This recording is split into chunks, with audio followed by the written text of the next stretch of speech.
Oh, I say. Okay, so we're three down. Now we're entering the back half. And the delightful cruise is available. We are going now to Neon Heights. Find stars hidden inside treasure chests. Thrilling. It's pretty thrilling. Oh, back that train up. There we go. Okay. No, boys, don't touch that stuff. 16 months. Having a job to pay for good content is comfy.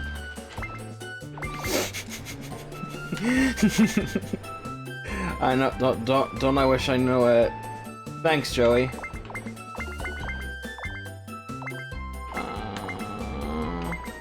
For now.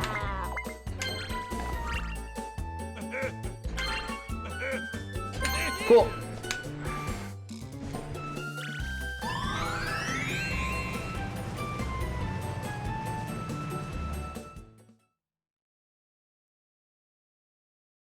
As we enter Neon Heights.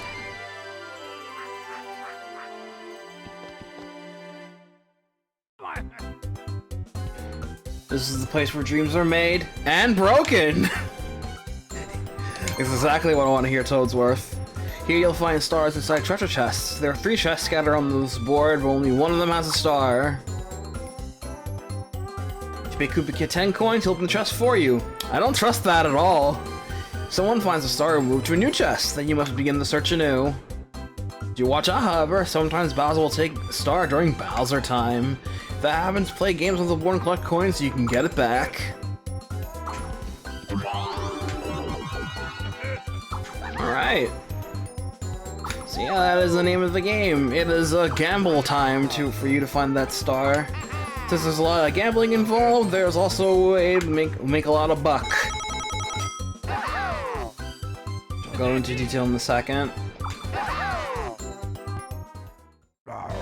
Grr. Go, my sons.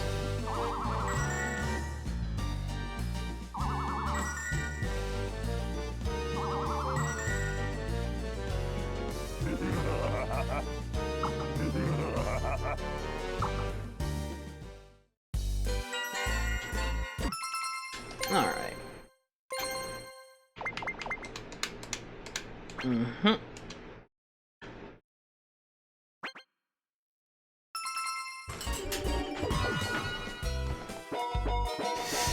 Neon Heights is a mouthful, guys. You're gonna have to bear with me because there's a lot to talk about here. So, as explained, the board objective is laid out. There are 3 chests scattered randomly throughout the board, and they can either contain one of 3 things: a star, as Toad immediately just got one. It can also have 20 coins, or a Bob-omb. If you get the Bob-omb, you get right back to start. And once you get the star, the chests are reshuffled. There are many ways to earn coins here. The first is an area that players always come to at the start of the game. It's pretty much mandatory. It's a movie set, and every time players come by, the show director asks if they want to try out for part in his movie. There are different rules for different characters. Accepting lets them play a nice little coin game where they shoot as many of the 50 Koopa Kid targets as possible. However, they must avoid shooting the Toadsworth targets, as doing so ends the game and leaves the player with nothing. When time is called, he'll give a comment on how many you did, and you get as many coins as many targets you hit. In 10 seconds. With a max of 15. And on the opposite side of the field is a baseball field. Here, Shire, where the bat challenges players to a home run contest. And basically, you have to try and hit 5 baseballs in time. Every one you hit, you gain 2 coins, with the maximum of 10. At the top of the board is a rocket ship. When players land on the green space in front of it, a shy guy comes asking if they want to shoot for the stars. Accepting lets the player pump fuel to the rocket till time is called, then the player will enter the ship and stars travel upward into the starry sky, collecting coins along the way, and if they make it all the way to the top, they get a star. The last way to get coins is landing on the green space in the middle of the board. Here, Saga lets players play a matching game where they have to match as many panels as they could before they miss to get coins. Matching all the panels makes Shy Guy award the player with the star, but if they pick the Bowser panel, Shy Guy will take 10 coins from you.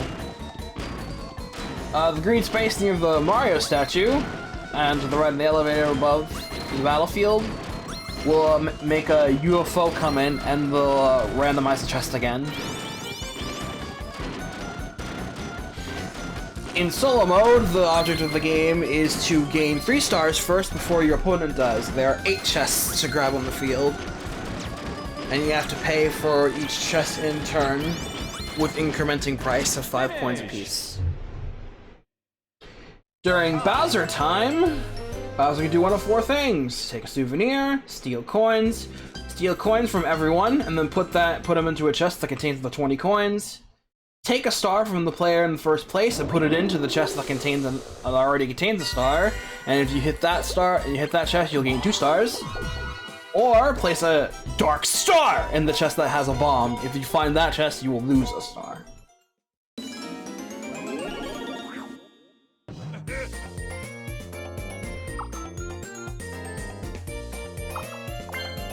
That'll do it. So what's up, everybody? Hope you liked me being loud and booming, because you're probably not gonna get that in 3 hours.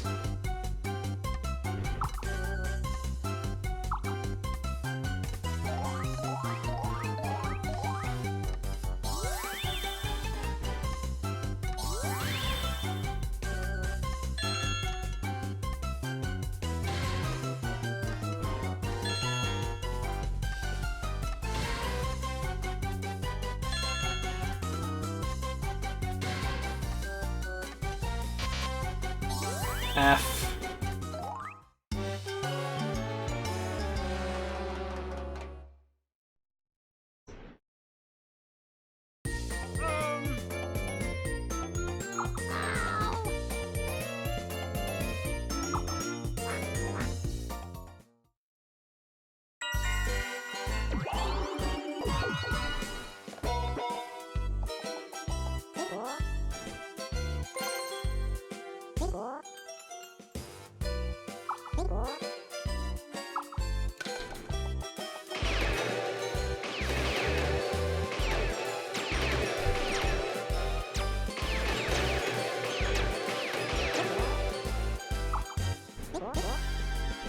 It's a work of art.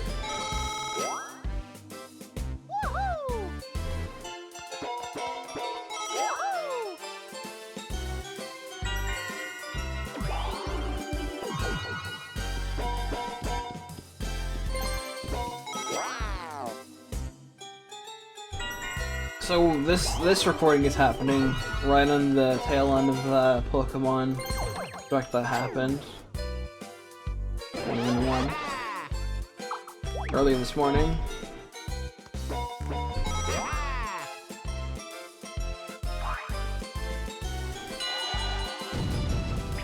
I enjoyed it. I didn't really have much to comment on, but I enjoyed what I saw.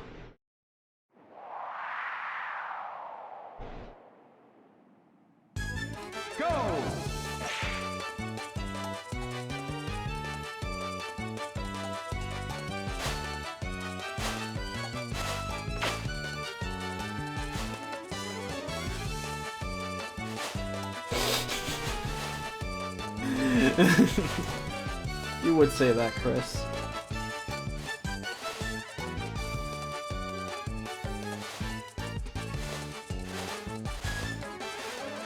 Finish! Oh yeah, I'm a winner.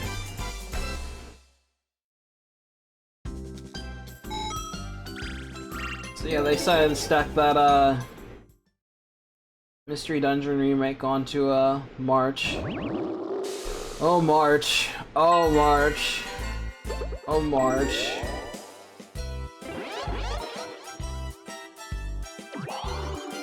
Why is everything in March?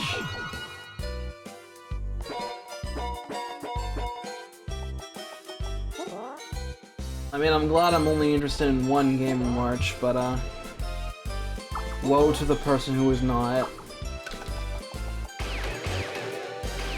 interested in just one game.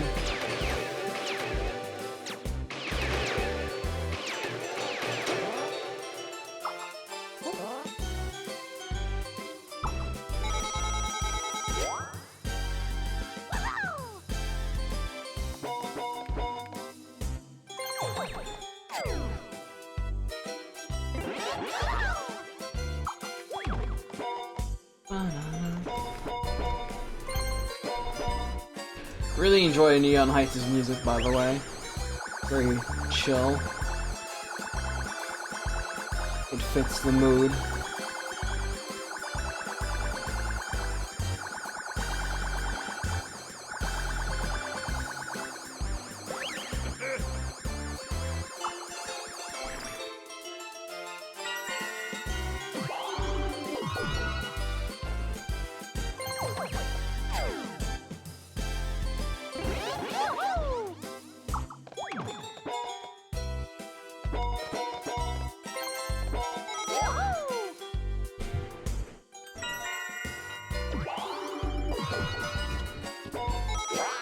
Cal just posted something. He looks like he's downloading Monster Hunter World, and it says that his time remaining is more than a year on his update.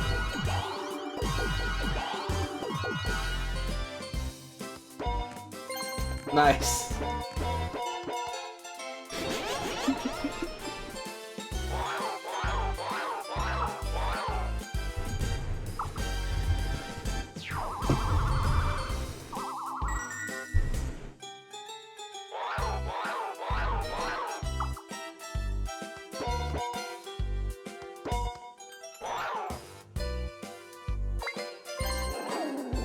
Wow.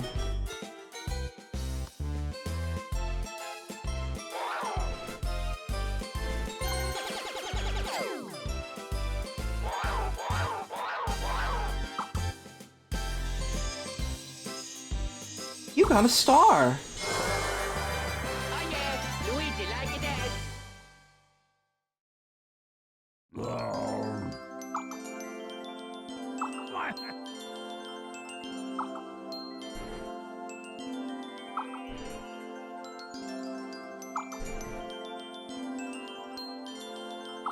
Oh man, getting this hand right, it's gonna be torture.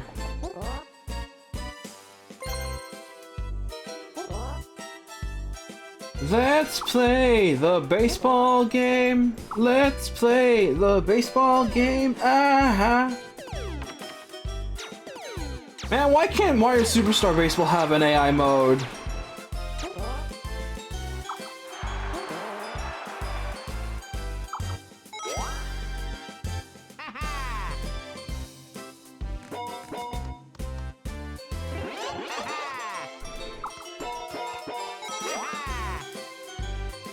Mario Superstar Baseball is hot, bro. Another one of those Mario sports games I wholeheartedly recommend to people.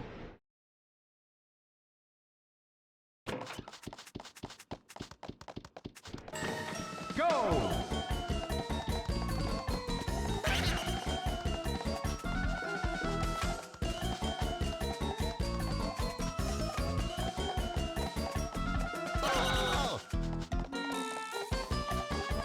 Finish!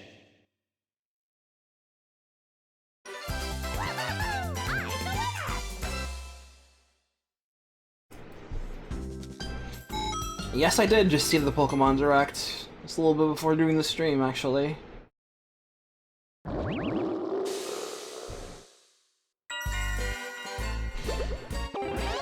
Hey, you guys ready for an unpopular opinion? I'm not a fan of strikers.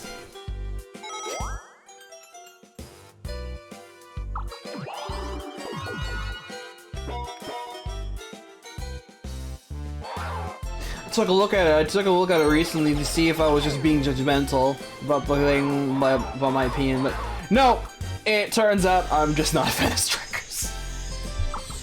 First game looks pretty bare bones, although it does have a lot of personality. Second game has a lot of, is even more, but it has some mechanics that I just don't like.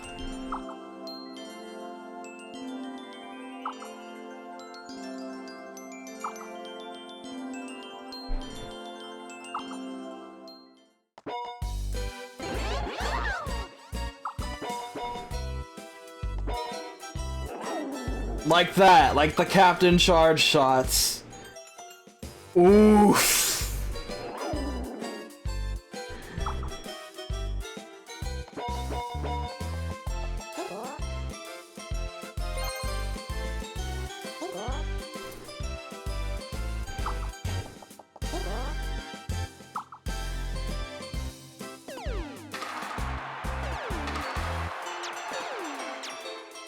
And in the first game, they just had a style, but it looks like it's one of those typical EA sports games of the era.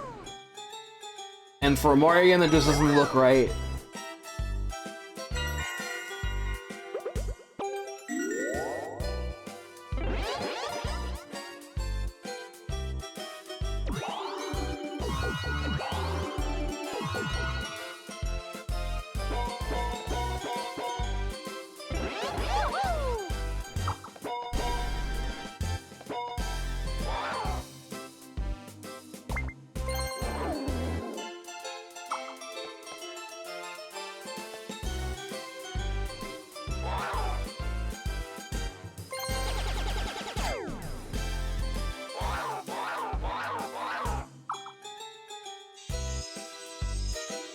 Yeah, because Camelot took the monopoly on them and ran.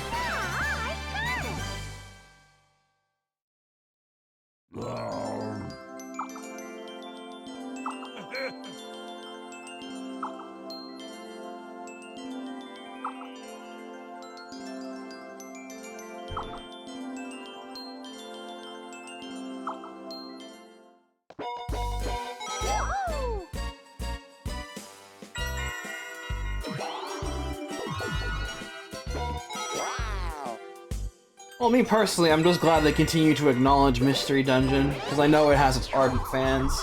And I do like the look of the first games.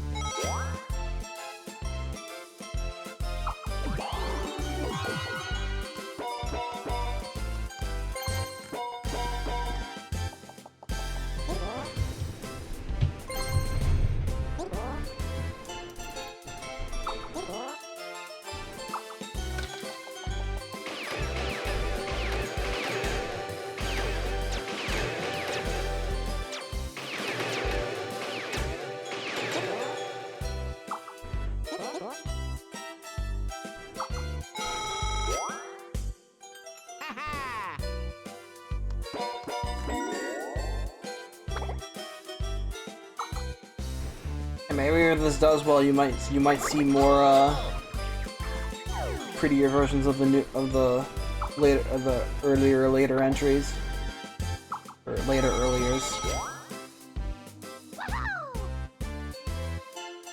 Instead of just continuing to pump that Pokemon well for the new stuff. Battle!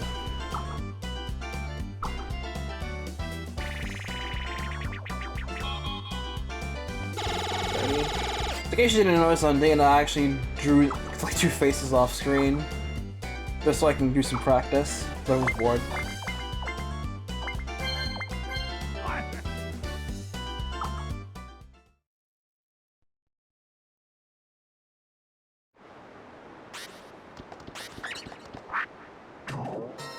Go!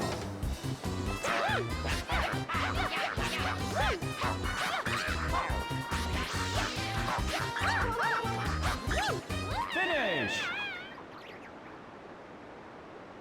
Yeah, I didn't see any of the newer Mons, but we did see some. I did see Mega Charizard X.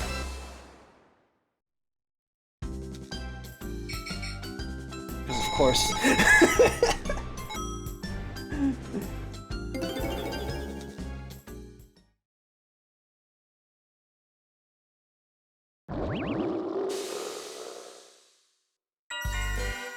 Yes, this shit again. Mega Charizard X is eternal, bro. It's more eternal than fucking Eternatus.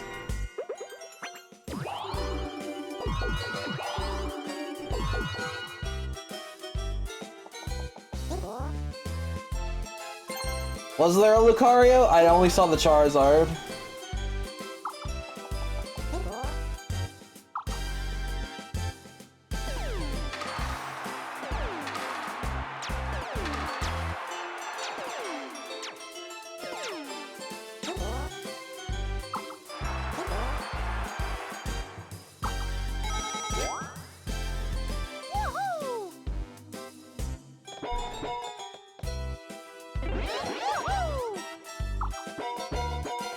Wow, I can't believe you just immediately cracked the post-game content.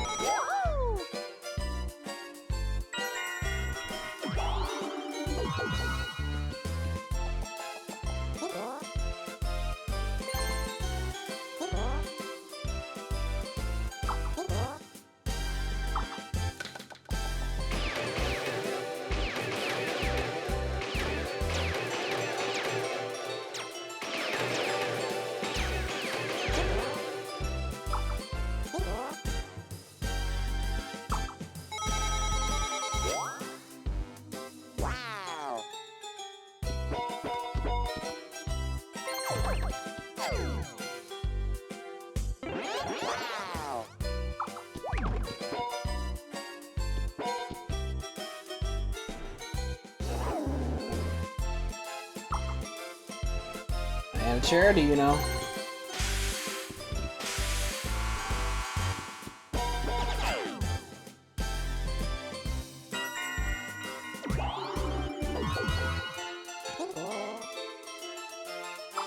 What a low-class brigand. Man, these Shy Guys are fire, bro.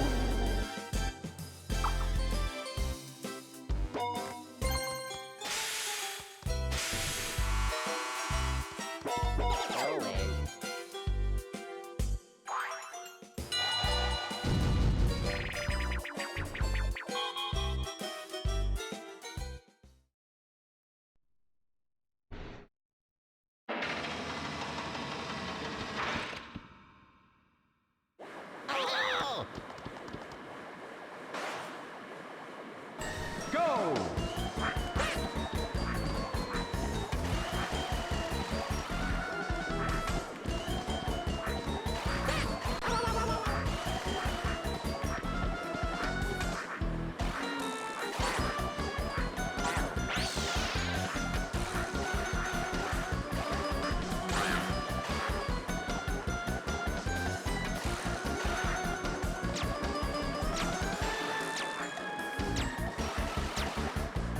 Finish!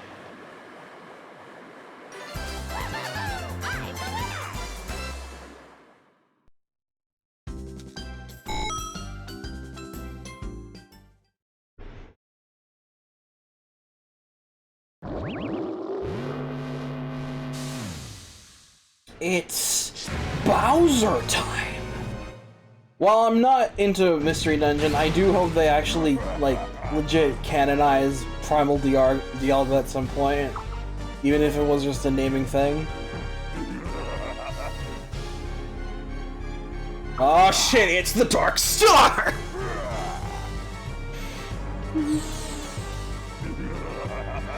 You know, I keep saying Dark Star, it's making me think of Xenosaga. I know it's not the one with Primal Dialga, I'm just wanting it to be canonized.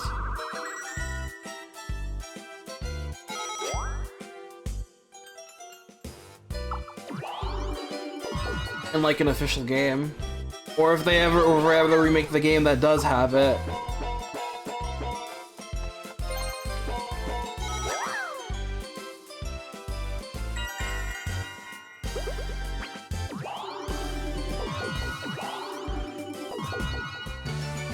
Ooh, 2 6s. Yeah, I don't care about the potential HD remake. I knew the game was dead. It's just... No, let me explain. Let me explain. Spirit has known, so Gosio was here for a while, that I haven't really done my whole SotoNotes spiel in a while.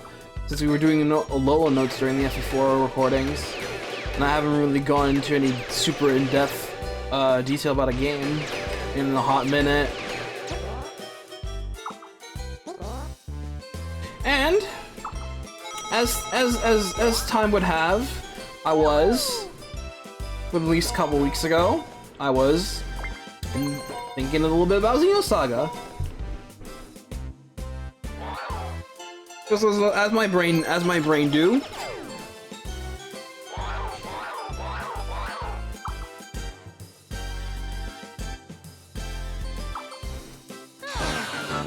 F.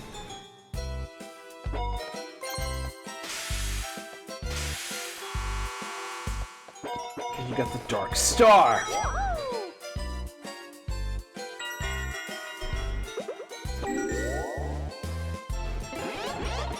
So yeah, I could potentially talk about Xenosaga, at least episode 1. Episode 2 and 3 will take probably longer, and I'll need like a refresher course on them, but I can tell you episode 1, willy dilly, baby. But when I'm gonna do that, I'm probably gonna have to get another drink. And you know what? Fuck it. I'll be right back. We're gonna do this. I'm going to regale you with the tales of Xenosaga Episode 1.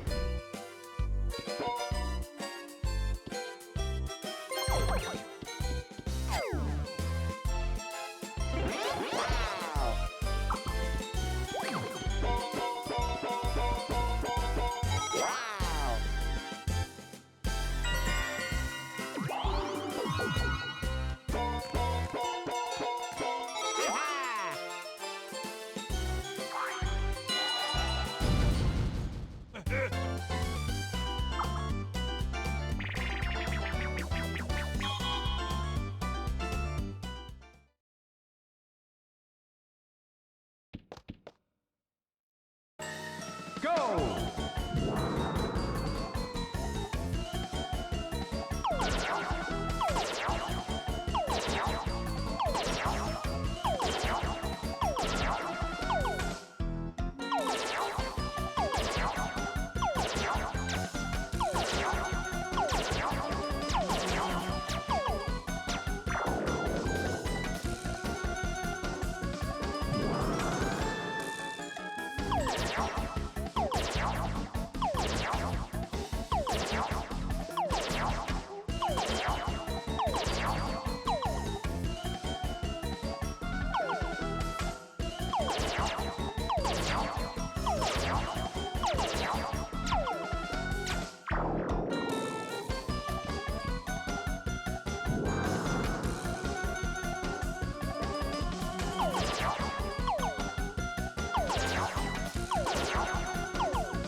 Gather around, kids. Got me some soda.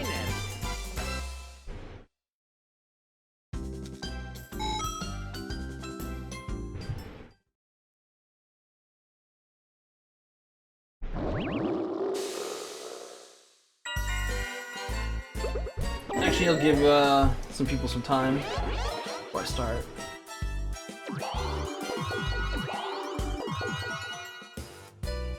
This is turn 7, I believe, so this might actually, explaining everything might actually take up the whole time.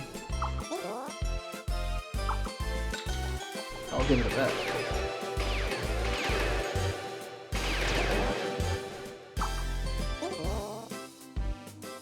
My dog can do better. Bruh. Bro, that was savage. Bruh.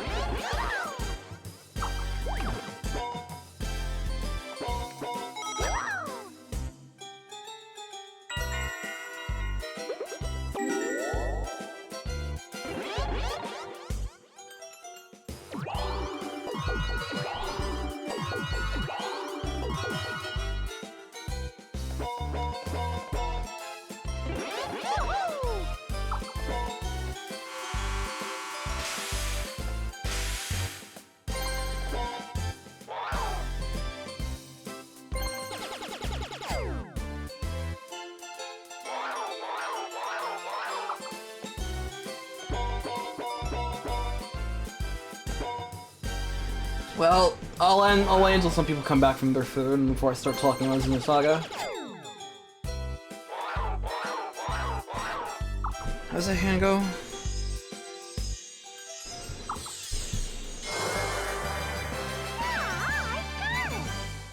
I got a lot of layers to keep track of.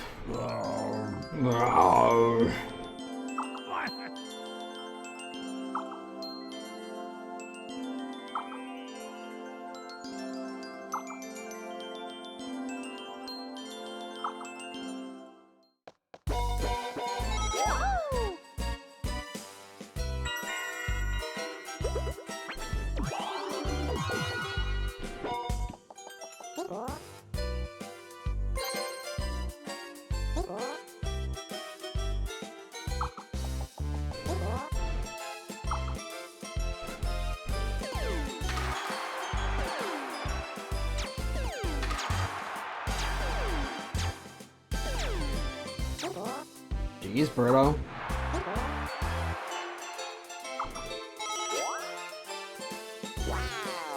Wow. Well, that thumb is small, actually.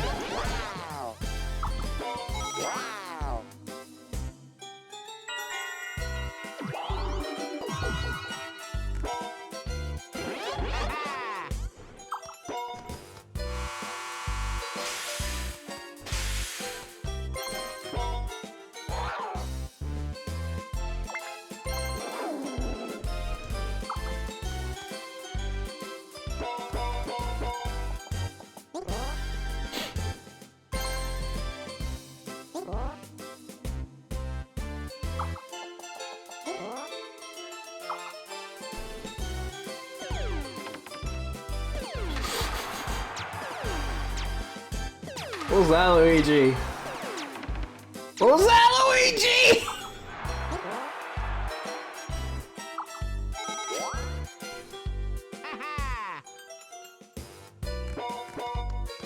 I can understand striking out, but come on. Those were barely bunts.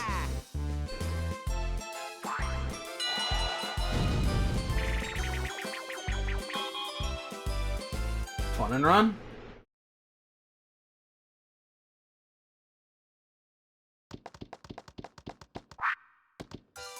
Go!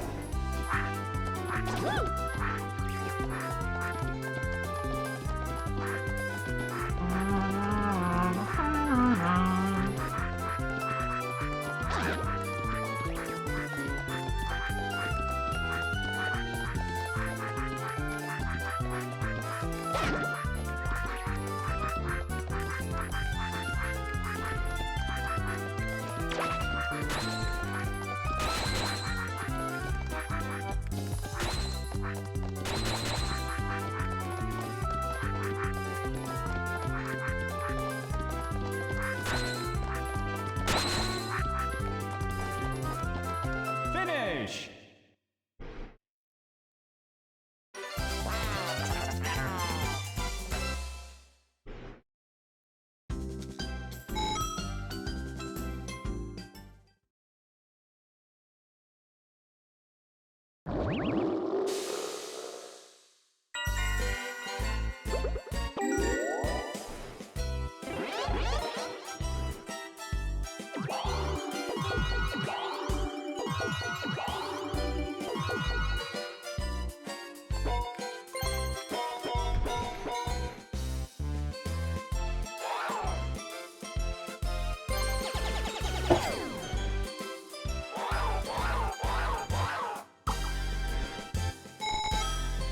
Sick money.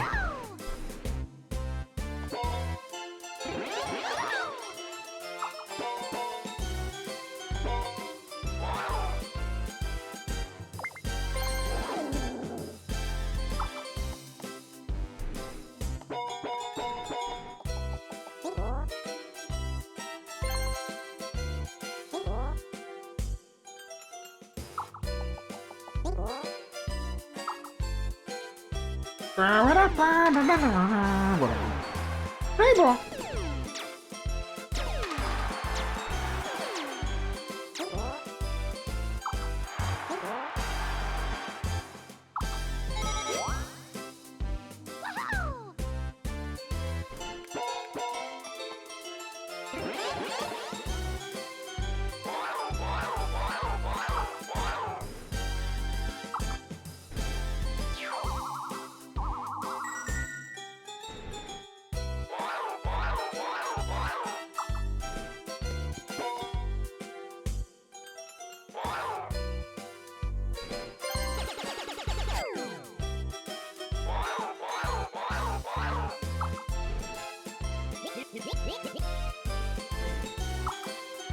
Oh no, that didn't even hurt me. Literally the best place the Bob-omb should be.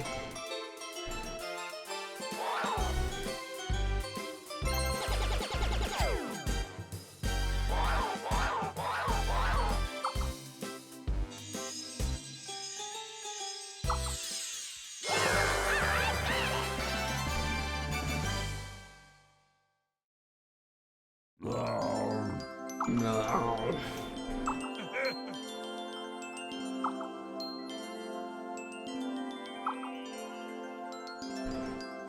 Cool, Spirit's back. We'll start on that after this next minigame then.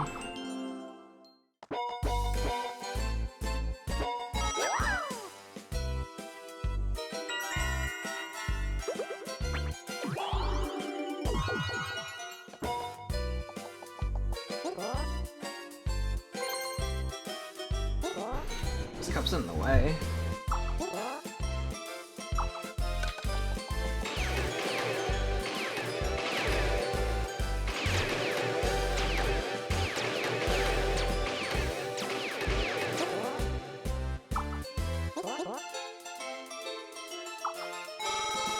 Yo, Toadette's killing it!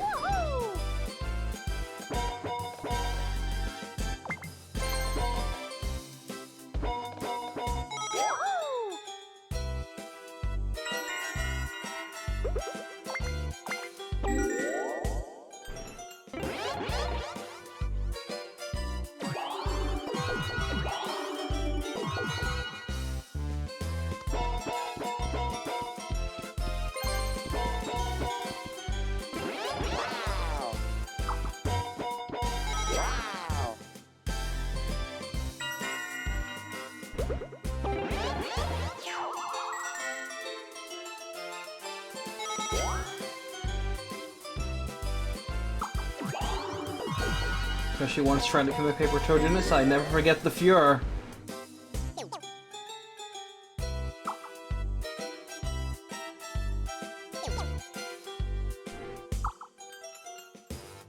I appreciate that the red match Koopas are still just called toadies in this. That we know of!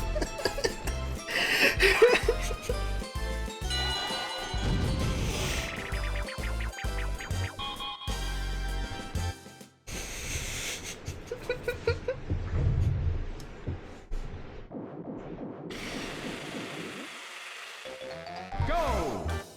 Oh, Vanessa, please don't spin any less of a story.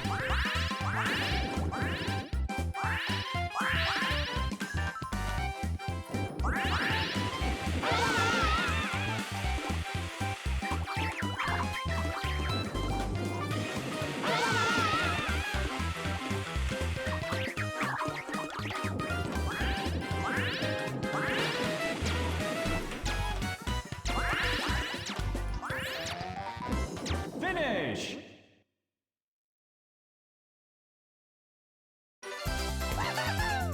Bum, bum, bum.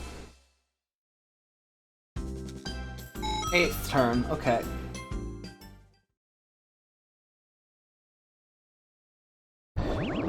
So kids, let me tell you about Xenosaga Episode 1, given that I'm probably not going to be replaying that game for at least a little bit while longer.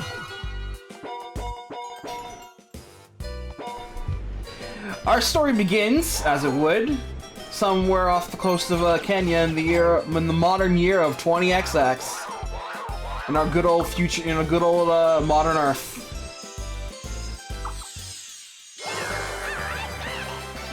A friendly little doctor. We call him Dr. Masuda, probably alternate timeline Junichi Masuda after we rebelled against Pokemon Sword and Shield. decided to give up Pokemon life and just be an archaeologist. Finding artifacts and what have you. His crew manages to uncover something. This little strange glyph on the ground near a large body of water, and then he looks at it and he's like, "Wow, that's really weird." Then he takes out this little silver cross thing. Kind of looks like a cross that seems to fit in the indent of the markings they found on the ground. Places it inside. Do it! And then, holy shit, something's happening! A cool-looking, futuristic man-made structure suddenly starts emerging from the sea. A little bridge at first, and then it looks like it paves the way to something great. Kind of Xenoblade-esque, actually. We're opening the way to Prison Island.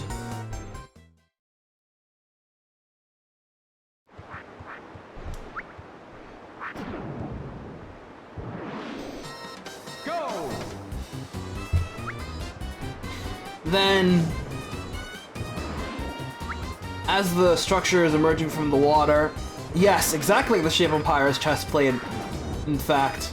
Like it's an exact match. We call it the Zohar. And then as the water is emerging and the sea is parted and everything, a giant gold structure in the shape of the Zohar appears. Finish! And Dr. Masuda's like, bruh. Smash cut to 4,000 years later. We are now in the deep vastness of space. And we see an image of what looks to be the Zohar and someone trying to mess with it in the middle of space in a little spacesuit.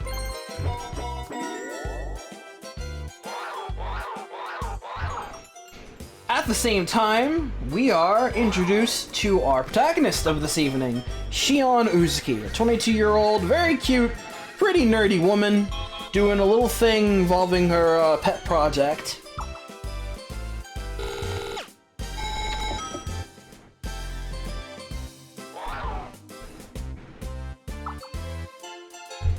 I would go so far as to tell everyone that Shion Uzuki was my very first video game heroine crush. And I would have great admiration for her until the later episodes happened. But don't worry about it. She's fine in episode 1. She was 22, yes.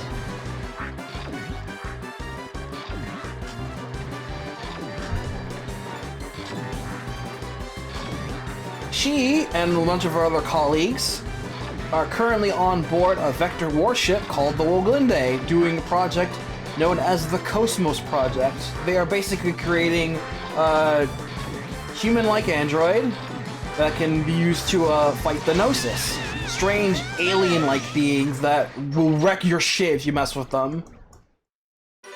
And she is their big answer to just, like, stop that.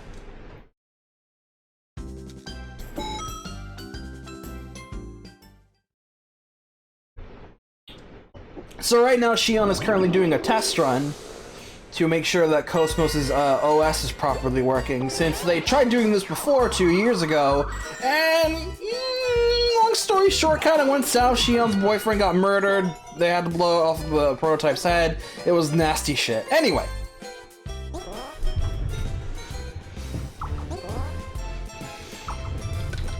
Opening dungeon is basically just a tutorial segment for Shion and Cosmos to cut loose, have some fun, make you appreciate that there is no music in the background as you go along the dungeon. A real big weakness Xenosaga episode 1 has.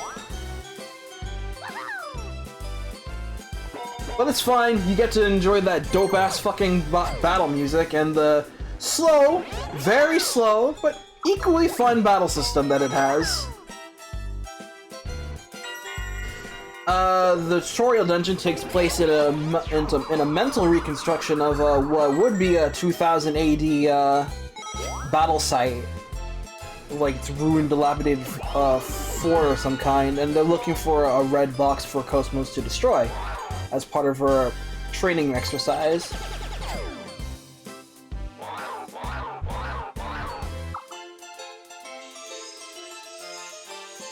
Oh, the battle system's pretty slow. I mean, that stuff happens and it looks nice and stuff, but it's pretty slow. Battles take quite a while in Xenosaga.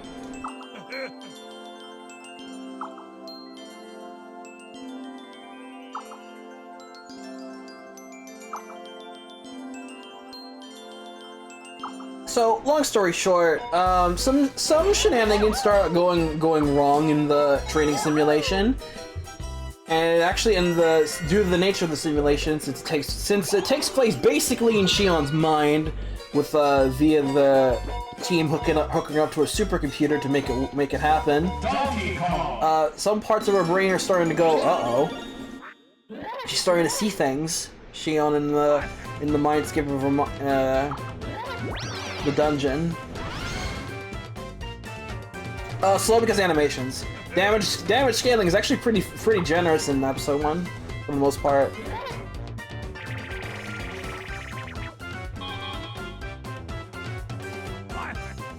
During this entire simulation test, we are constantly being talked to by Shion's major co-worker and big bro, Ellen Ridgely. The first time I ever heard the workings of one Dave Wittenberg, and when he would provide the same voice he gave Alan for Welkin, I was like, oh yeah, I'm on board right now. Hell yeah. Just letting you know that Alan is a cool guy who gets constantly shit on throughout all 3 games, but he is a champion and you will respect him. Anyway.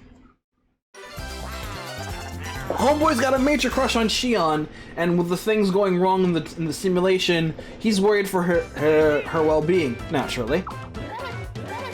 And threatens to stop the simulation if things go too far, which they almost do.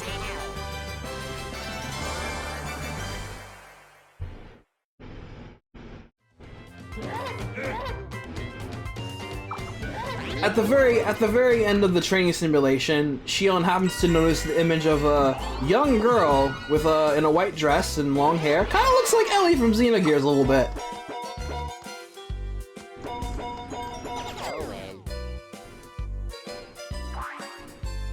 And she's gonna be making acquaintance with this person for some time now, but before she can enact on anything, training simulation ends, and we are back to Shion having to make the report of what she found during her training exercise to the captain of the Woglinde, Captain Moriyama. Cue the hour-and-a-half long pause between this and the next action beat. I hope you like world building, because while there's plenty of that here during your stay in the Woglinde, it is quite deathly silent.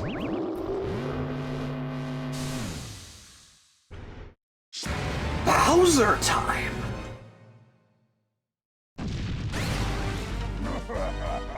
Let's see what we got here for Bowser time. Santa Bowser. Is that another Dark Star? Oh! Throwing another star in the loop. Oh wait, no! He's taking Toads.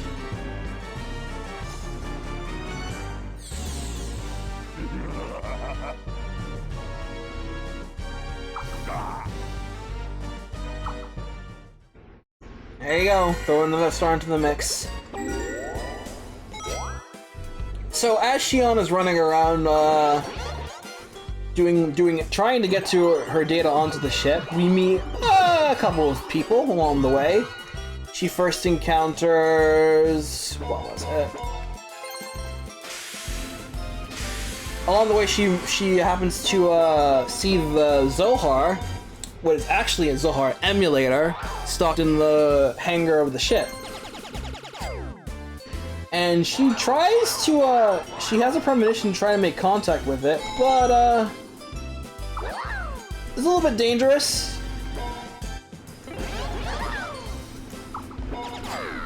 And she's, reprimanded for her trouble.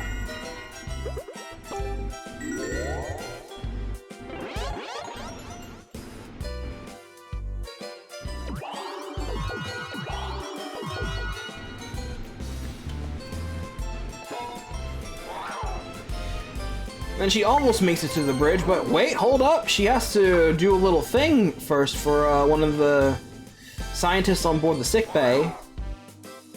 See, in her downtime, Shion is a pretty solid engineer, and is a correspondent for several Realians, which are basically artificial humans that they made in the universe. And she's basically there to help fine-tune them if they have any abnormalities, because she's pretty good at that. And helping well with empathy and stuff. Ironic given what happens later, but hey, you didn't hear that from me. You did hear that from me. As she's fine-tuning the Realians, friendly fellow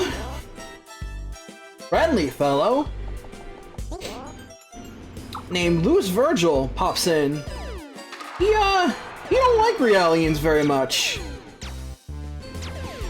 Thinks they smell bad.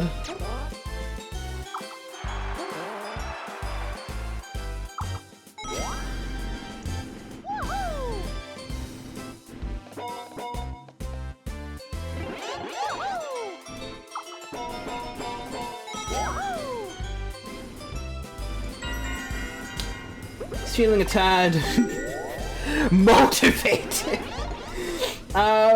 He doesn't really like Realians all that much, given he's one of those people who treats them like second class, like weapons grade and shit, and like not people basically. But Shion's one of those people who is motivated that she treats them like people, and currently they have in universe Realians almost have human rights, but not quite.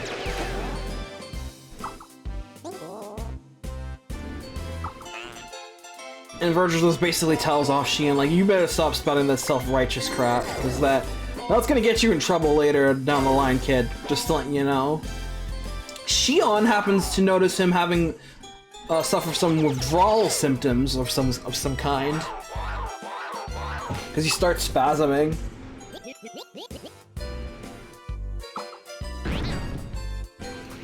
Notices a little scar on his face after he recovers, and then he's like, damn, he at it. Then she finally makes it to the captain's bridge, gives a report, is reprimanded again by Commander Cherenkov, who's like, you guys are being really slow with that Cosmos project, hurry the fuck up. Moriel's like, bro, chill, she's got it, alright?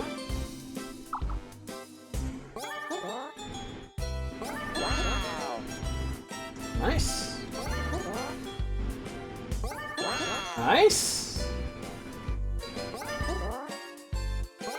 Hey, hey, hey, hey.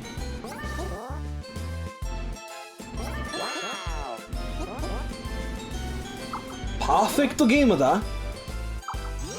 Big power.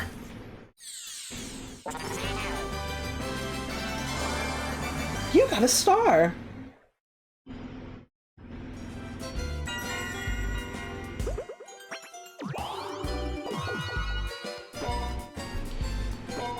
So Captain Moriyama notices that Shion looks pretty exhausted. She kind of is, and orders her to take the rest of the day off.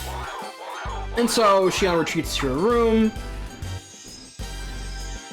but not before having a nice heated argument of sorts with her older brother Jin, who is a bit perturbed that Shion won't revere her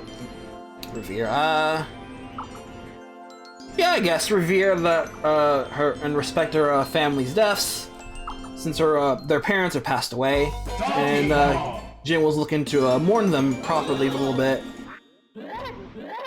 And Shion basically tells them off because, bro, they died years ago. We don't have to mourn them anymore. Just going out to be going in these moldy old traditions. Her older brother Jin, heir to the Kazama dynasty. It's funny you mentioned that, actually. But, hey, neither here nor there right now.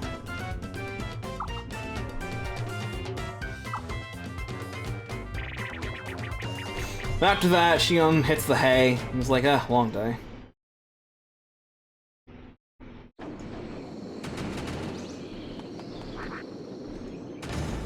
Yeah, jump, man! Best minigame. Remember that for later viewers.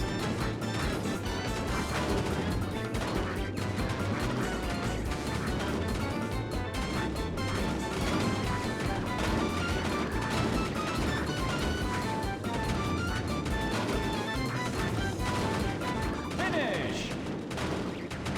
Well, you still got it. Oh yeah, I'm a winner.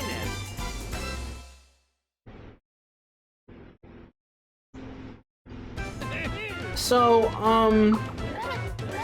some things are going on behind the scenes. Commander Trenkov is acting shady and is reporting to some other guy named Margulis,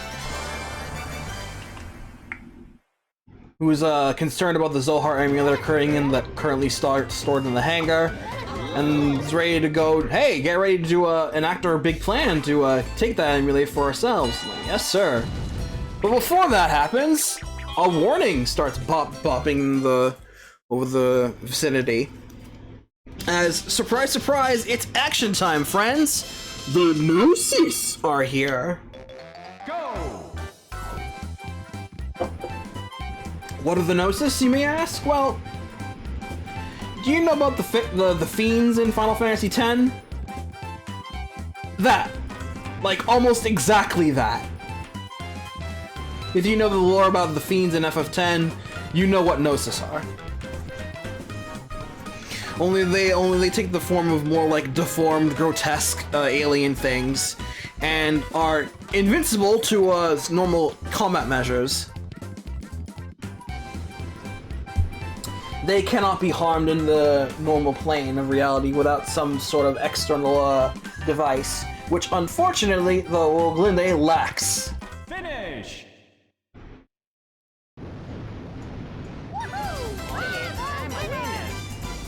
So the Gnosis just kind of surround the Woglinde because they are attracted to the Zohar emulator currently in its stocking in the hangar, and go do their best to try to retrieve it. They infiltrate the ship and pretty much start taking names left and right while the rest of the crew members start defending the ship. And they go ham, believe me. The Gnosis do not play around. They see someone, they grab them, turn them into white salt, and then shatter them. That is how they kill people. Do it!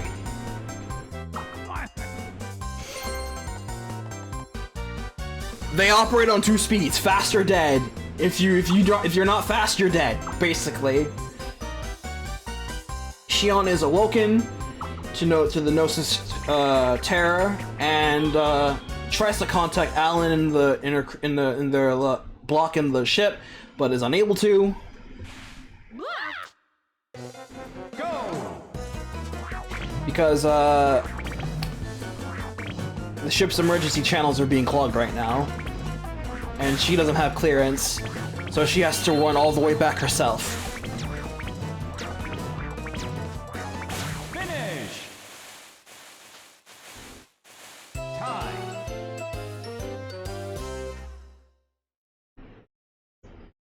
We see that just before Shion is about to go in, Cosmos starts activating on her own and booting up without Shion's authorization.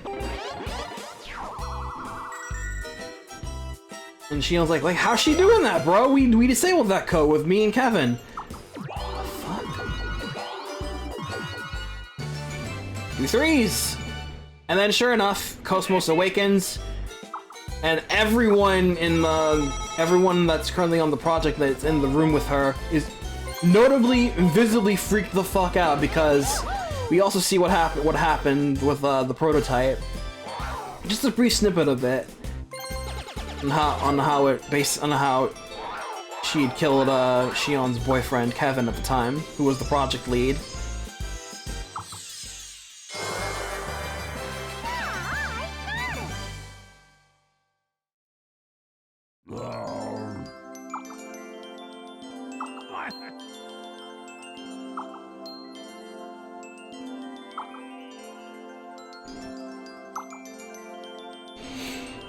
So yeah, naturally she's starting to fear for their well-being, and She seems to be more worried about Cosmos' well-being too, to try and get to them as well.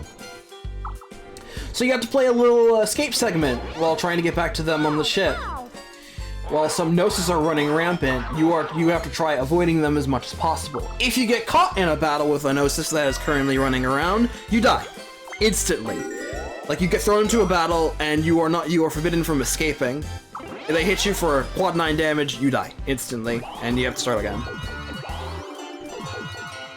Quite a bit to this too. It's like a 3 to 5 minute chase sequence that you gotta do.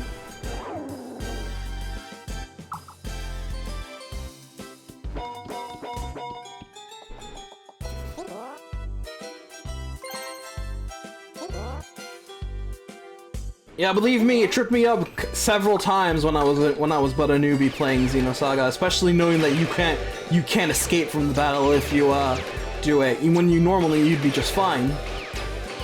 It's just scripted so that you are unable to escape. So just don't get caught. If you get caught, just reload. You're safe.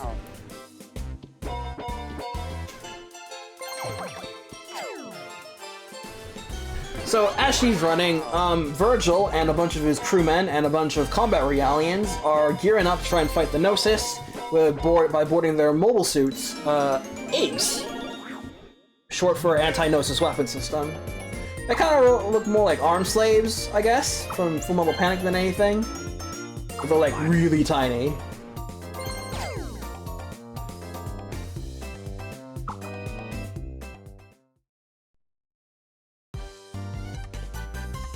You're introduced to the concept of eggs earlier during the tutorial as like a separate battle segment, but eggs in Xenosaga Episode 1 is basically an afterthought. They're more of a hindrance than an actual help, unless you really know how they work and can prioritize how they can function in a fight.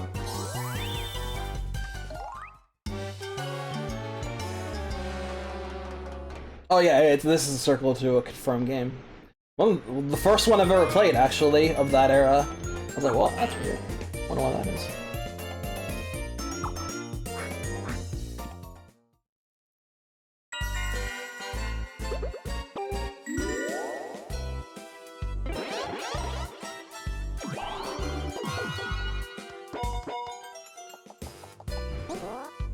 So, Shion happens to run right into Virgil and all of his homeboys getting ready to shoot at the Gnosis and into their line of fire, and they just open fire on Shion, but happen to miss every single shot.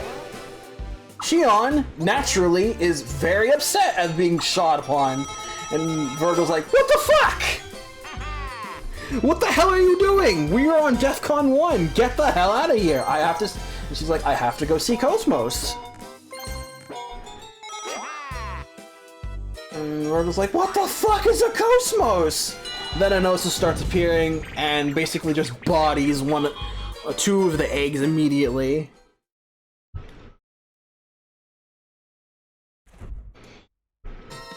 Go!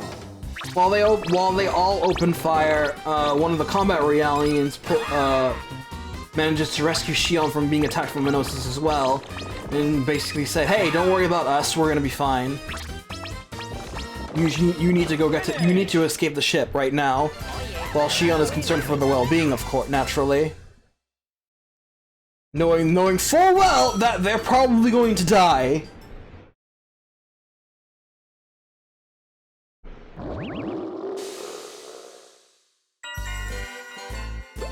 She tries to insist on staying with the Raelians, like, no, you really need to get out of here. Seriously. Cut back to the bridge on the ship. Do it! And it's going really bad. Really bad for the people on the crew of the ship. Most of the eggs that are deployed on site have been destroyed. There's a lot of communication jamming going on. The Gnosis just keep coming and coming, and they have no real way to do damage to them. It's bad. They're fucked, basically. Go! And worst comes to worst, when Gnosis dive bombs the bridge of the ship and basically takes out the entire bridge with everyone inside of it.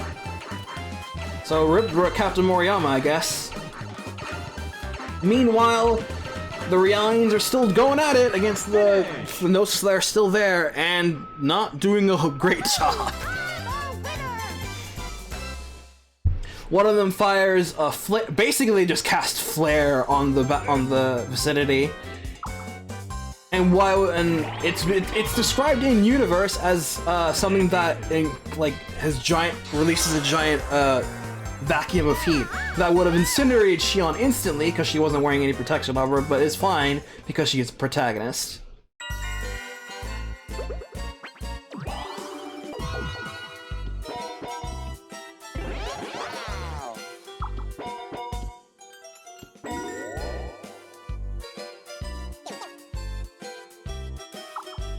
The blast takes out two of the remaining squaddies of Virgil, and all of the Realians are pretty much out of action. So he decides to take executive decision, and he noticed earlier that Shion carried on her person an override code and a control panel for the Realians on the ship.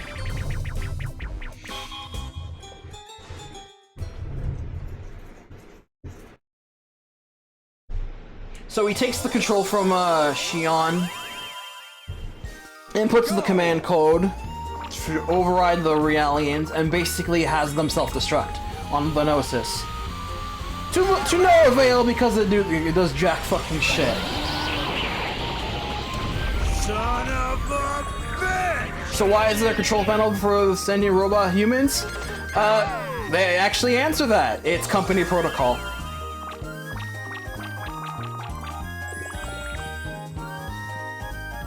And the reason why they don't remove it is because of protocol. Just in case there is an emergency.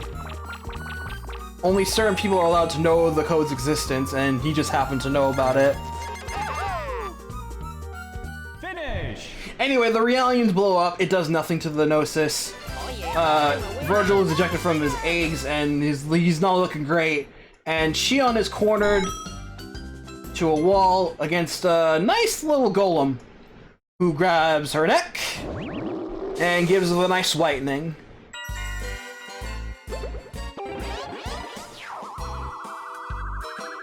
It looks like Shion Uzuki is about to die before the story even gets started.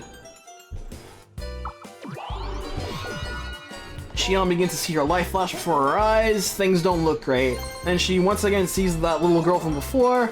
She's like, oh no, it's the girl. Hey, it's that girl. Gotta run. I can't talk. Oh well, good life, I guess. And then I'm motherfucking Cosmos! Cosmos!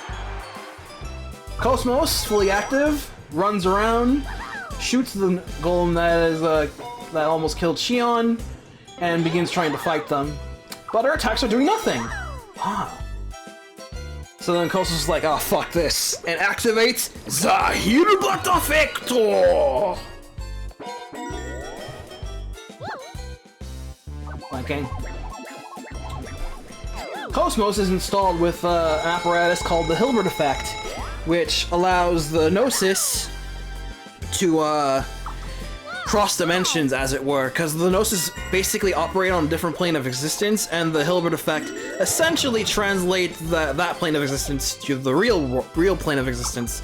Long story short, it allows the Gnosis to be tangible.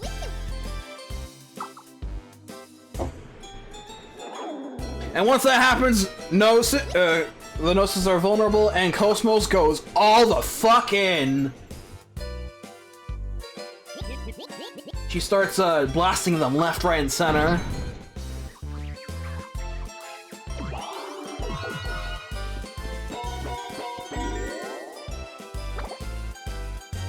Some more show up. Alan catches up with Shion, and it's looking a lot better all of a sudden.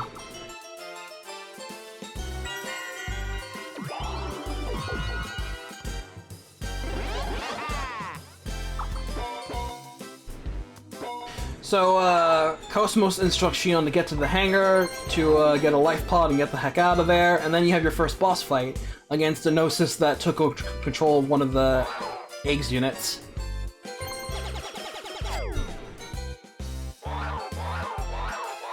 Things to know about bosses in Xenosaga Episode 1 is that there's no unique boss theme in this game. All battles, except for the final battle, use the standard battle theme. I mean, the battle theme is great. It has enough energy that it could pass for a boss theme, but it is something you notice immediately.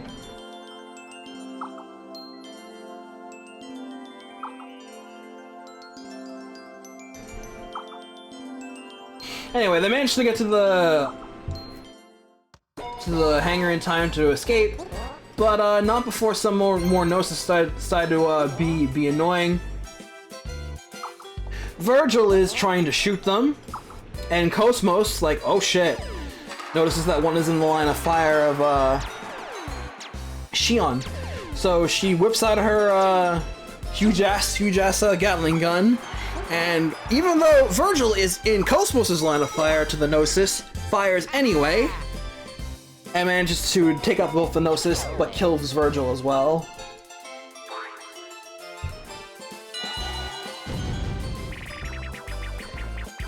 Gun? Shoot!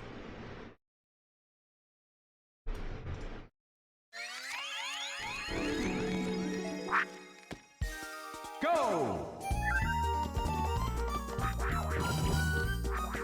Cosmos Cask. So yeah, Virgil dies. Shion is very understandably upset. Like, you could have not killed him, you know? Like, seriously, Cosmos? What the fuck? And she's like, my priority is to save your life and the Vector employees. He does not fall into my jurisdiction, therefore he was an acceptable casualty.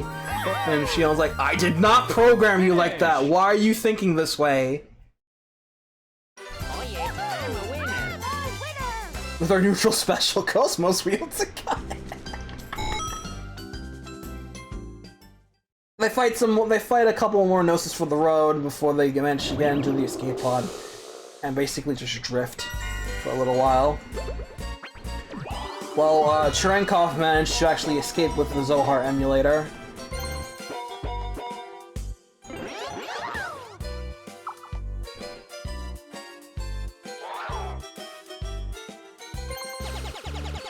Well, actually, no, he doesn't escape with the Zohar emulator. They were unable to secure it because the Gnosis have successfully managed to get it. Yeah, now I remember. The Gnosis get the emulator. Cherenkov comes up with nothing, and Kosos reports back to headquarters. Second Mission headquarters, which is where Shion's job is currently stationed, Vector Industries.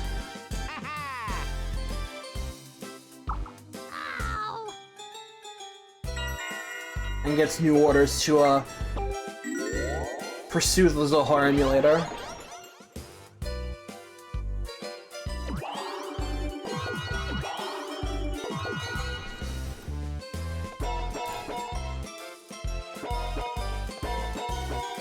So yeah, Ulgamele's fucked, and Shion and Alan are now drifting along aimlessly, trying to see if someone can help them out, while Cosmos is acting rogue. Somewhat in the interests of Shion, but is just co-aligning right now. So now with that battle behind them, in comes a cruiser ship, nice little blue and white cruiser ship. Looking around the battlefield, and then you hear some guy going, "What a mess!" This guy is Captain Matthews, the captain of the little freight ship, Elsa. He basically does scavenger stuff. He finds spare parts and stuff that have been going around in space, and just basically collects them from the ruins and makes a profit.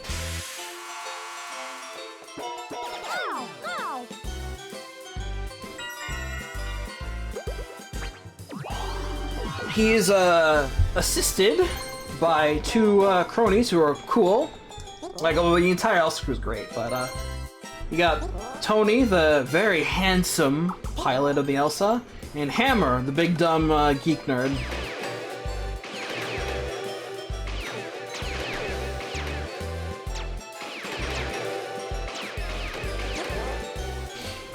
Cosmos is drifting in space, and the crew assumes that she is just a woman who was a casualty of the Woglinde.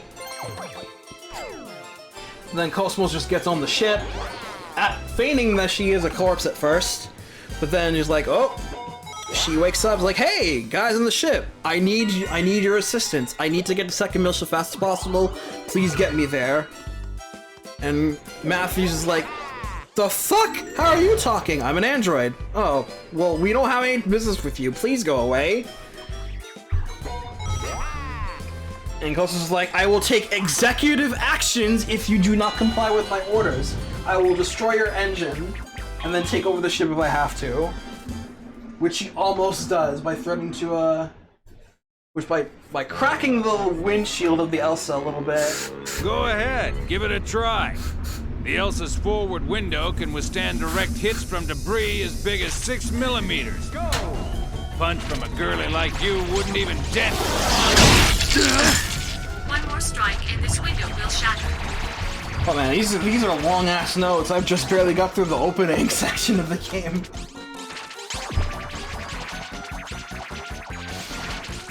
So Cosmos manages to get on board.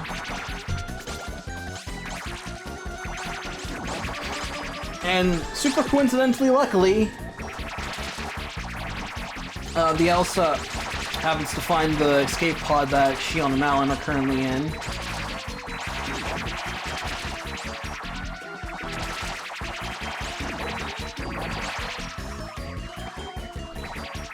They, with that Trankov is also currently, like, hitching a ride on the escape pod as well.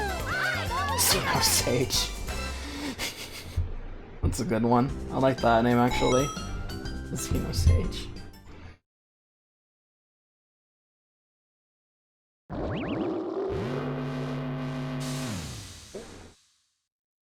It's Bowser time!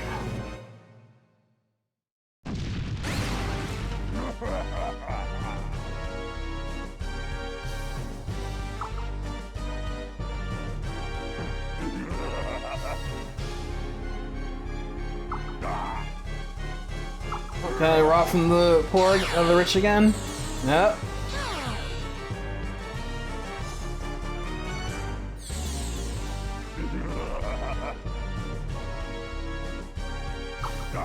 So Cosmos is ready to just leave Shion behind, actually, and notices and they try to get help from the Elsa. And they notice Cosmos, and like, what? And Shion's like, why are you acting on your own, Cosmos? Like, I don't have to answer you, I am going to do my thing now. And it's like, you leave us alone, I am going to kill myself and Alan here, and that goes against your orders, doesn't it? Don't fuck with me, Shion, I'm gonna do it! And she basically, looses the hatch. With no regard for Alan, she's just doing it just to mess with Cosmos at this point. And Cosmos is just about to do it. And then you hear a nice voice in the background going, why not help her? Cut to behind the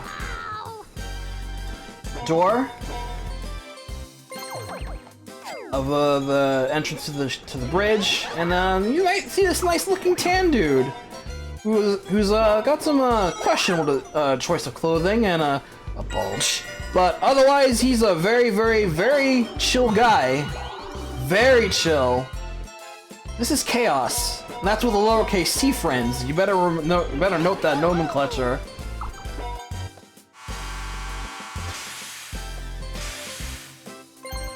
Chaos is awesome. Yeah, Cosmos' sensors notice that Chaos just kind of phases through the door. It like shorts out a second. He's not seen coming through the door. He just kind of like pops in. But we're not really meant to make much of that at first, so it's like whatever. So Chaos is like, hey, why don't just help her? She seems like she's in a pickle, so. And Cosmos just relents. And then I get on the ship. Shion introduces herself. Seems all good. And then we get introduced to the Elsa crew. as well as Chaos. And until it seems things seem all hunky-dory. And then they tell their objective to get to second Milsha.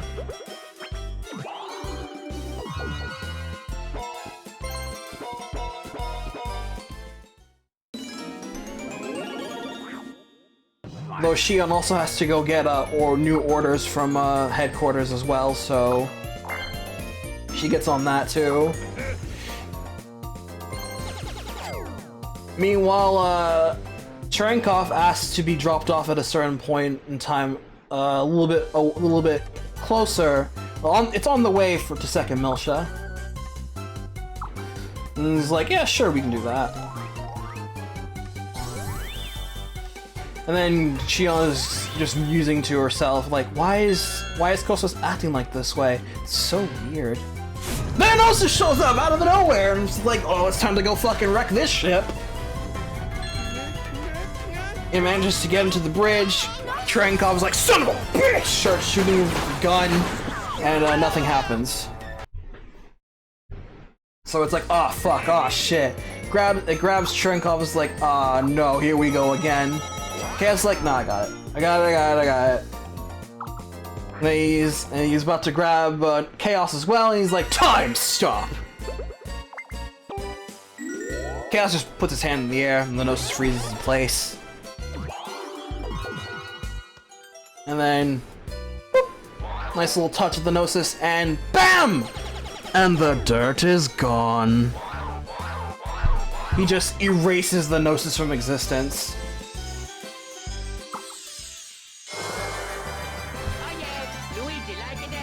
Both Shion and Alan are like, the fuck? Who is this kid? Don't worry about it. And the Captain Matthews is like, nah, don't worry about Chaos. He's a cool guy. She's got some strange powers, but we don't question it. He's hella bro. And then and there's like nothing for it. And that's the first part of Xenosaga. Not the first episode, it's just the first part of the first episode. Oh god! This is gonna take longer than I thought.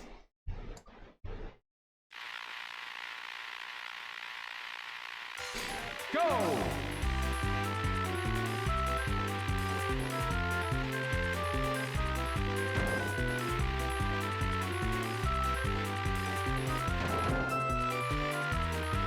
I could have chosen a shorter game.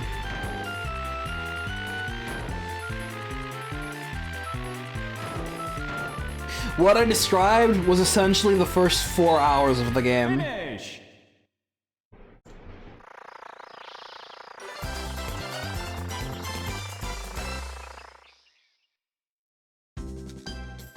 I'm gonna take a break. Yeah, if I'm gonna be doing this, I'm gonna lose my voice by the time my stepfather comes home.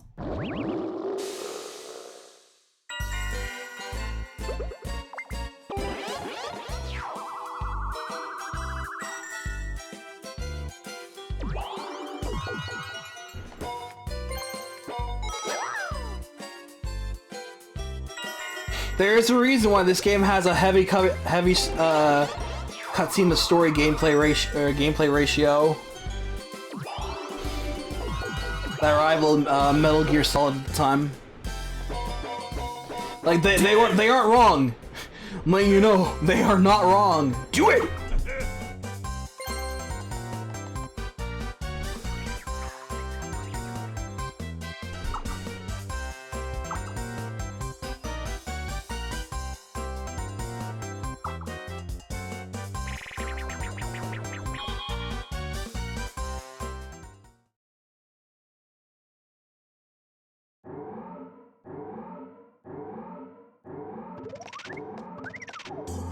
Go!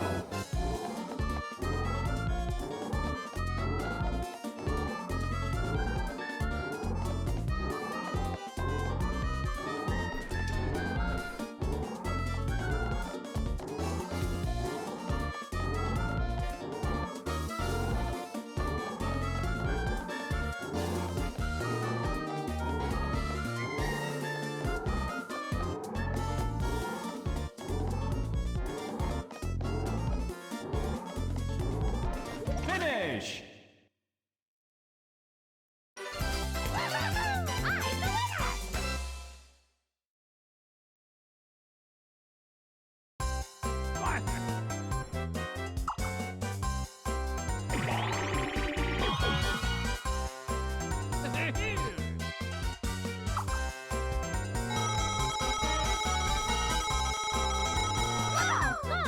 Oof.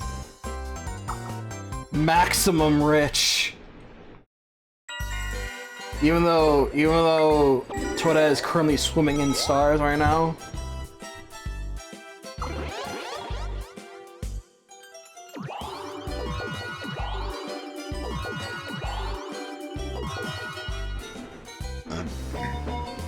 Excuse me.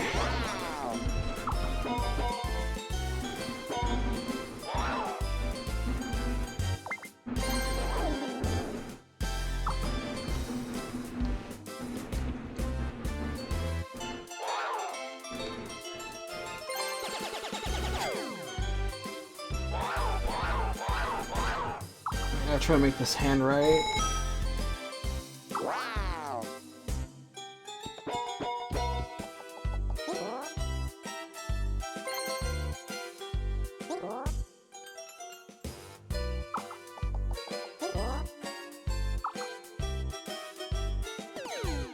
Xenosaga and Xenoblade share common themes, but they're not in the same universe.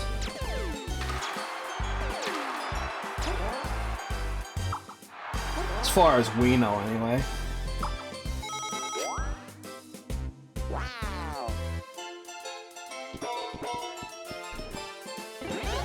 In fact, Cosmos appears in Xenoblade 2 is not actually the Cosmos we know, but Blade made in her likeness.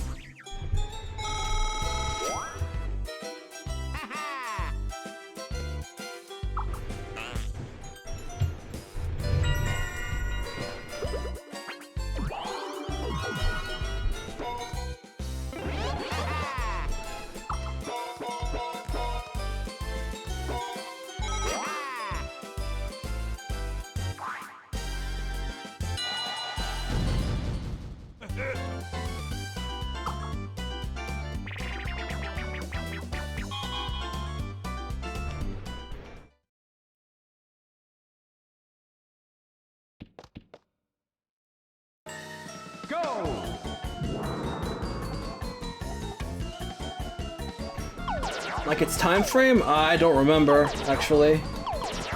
If they even ever say what time frame Xenoblade 1 takes place in.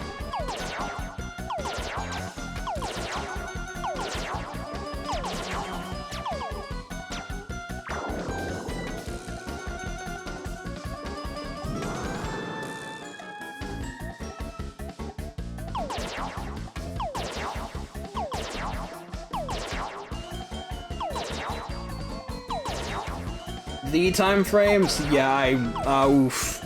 I really wouldn't be able to tell you. I don't remember a lot, like at all.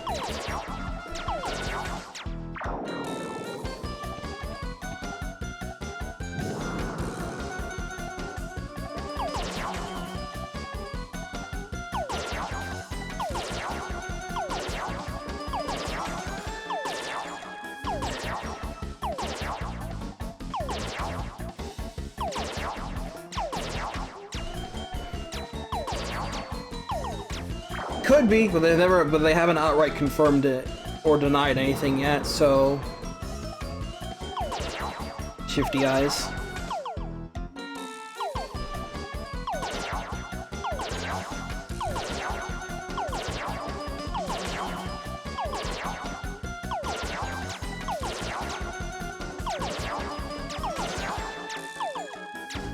Finish!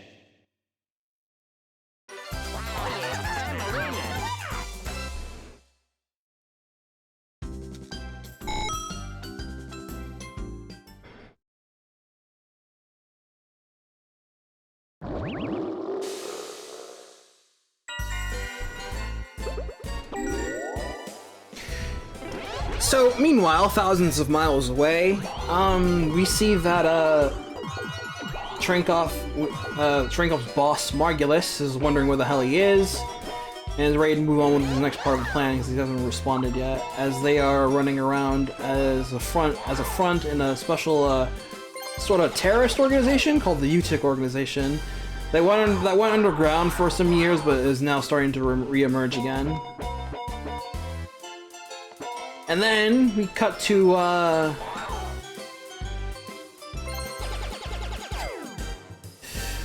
I forget the name of the place, but it's basically like a government agency, sorta. That's along 5th Jerusalem.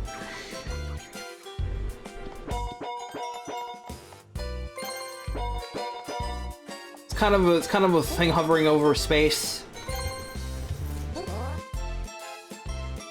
Oh yeah, I forgot to preface the next part of the story, how it begins. This is in the wrong slot. I just realized all this.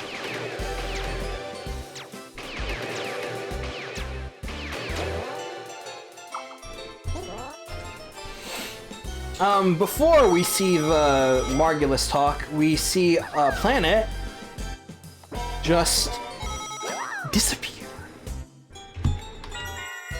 Time for a game of disappearing planets. And what Margulis was talking about, how they were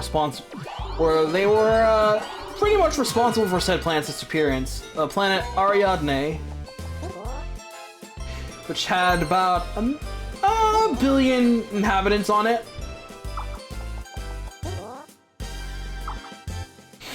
And then Marcus muses, what's a billion people to us in the scope of our greater plans? That's pretty much all that's said about it. Like, it's mentioned every now and again for, like, the middle act of episode 1, but after a while, the whole thing is just dropped. It's basically Alderaan, yeah.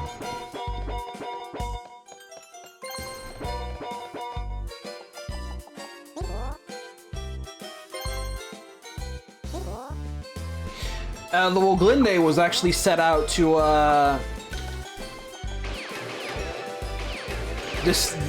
uncover why Ariadne disappeared like that. Or at least that's what they want you to believe. Their actual purpose is to retrieve the Zohar emulator that was there. But that doesn't get revealed until a little later.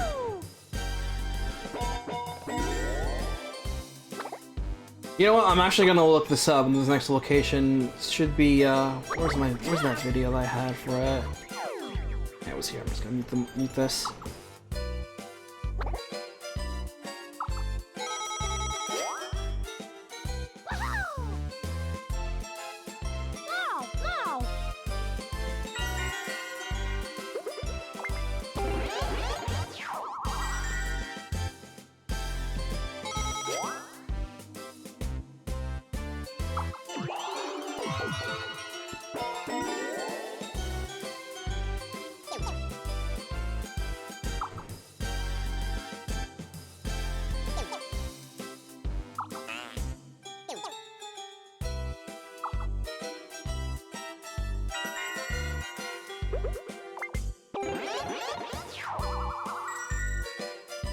Okay, it's just the Federation's capital.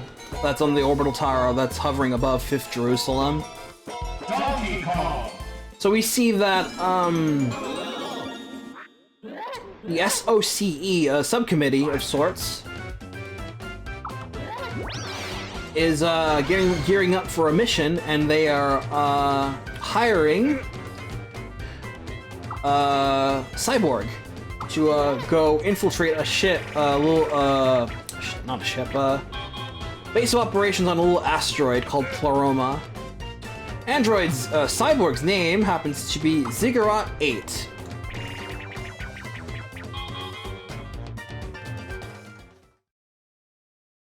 And what's going on over here is that Ziggurat is going to try and rescue a very important person.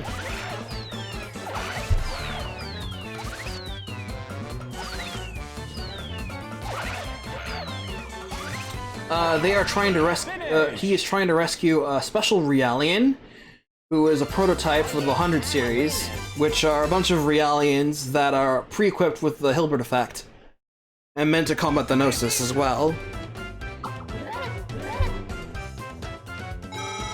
Cute little 12-year-old looking girl, pink hair and stuff. Ziggurat's meant to go get her. So he infiltrates the asteroid, gets a little bit more information from Yuli Mizrahi, who is the contact subcommitte's head. the Realian is registered to Dr. Mizrahi as her daughter. Go!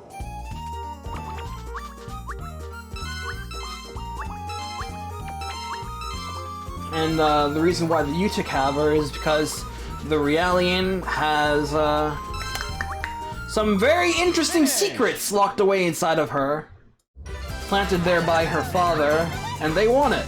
They want it really badly.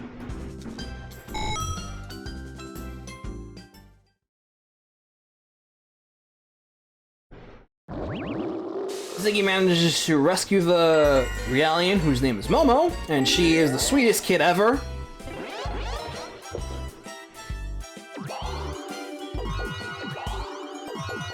They almost managed to escape without too much incident, but it's stopped by Margulis. They're both stopped by Margulis, who Margulis is kind of a big deal. I mean, he's voiced by Michael McConaughey, so you kind of know he's a big deal. He's a master swordsman, and he just kind of flexes on them a little bit, and they're like, "Oh fuck!" You actually get into a fight with a supposed to be unwinnable battle, but you can win with a little bit of brain power. You get a little bit of extra reward, but the game goes on as if you lost.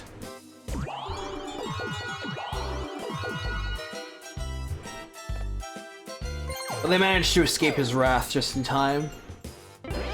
Mario's like, well, those guys better go after them. Uh-huh. And just in time, a tall man, cloaked in white, happens to swoosh on in by, traveling with his, having a little girl that happens to look quite a bit like Momo, though more tan, I guess. Yeah, the fight itself is not very difficult. It's like you can do it like a thing, like the one thing you're meant to do is put Ziggy, the nickname for the android that the cyborg that Momo gives, behind put Ziggy in front of Momo, and then have him learn the bodyguard skill. Bada bing, you're set.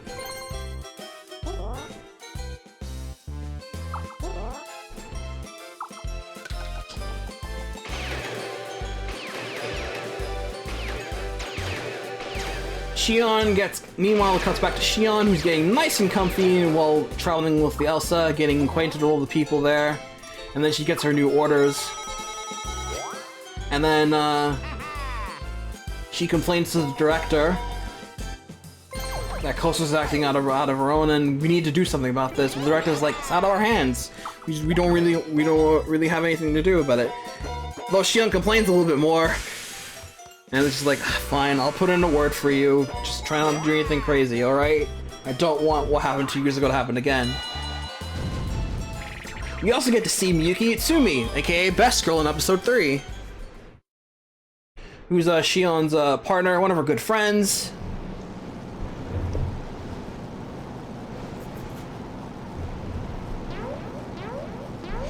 And is the creator of Shion's weapon that she uses in the games, the multiple weapon system, the MWS. It's basically like a Swiss Army knife on crack, long story short.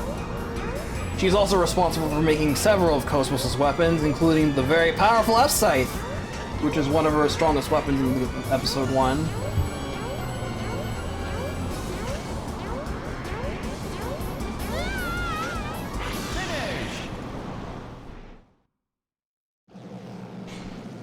So while the Elsa is currently traveling in hyperspace, Ziggy and Momo are escaping the wrath of several Utic Autotech terminals that are chasing them in the same hyperspace column. Ziggy attempts to warn the Elsa that a battle's in hyperspace. You better gate out for your own safety. And when Captain Matthew's like, what the hell? Why are you guys fighting in hyperspace? You guys nuts? Long story short, they get caught. The Elsa gets caught in the Autotech's line of fire, and they end up intervening.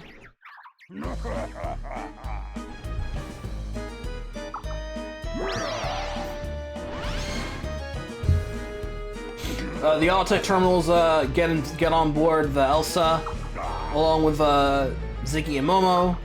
And there's a nice party going on here. We have 5 of the 6 playable characters currently running around.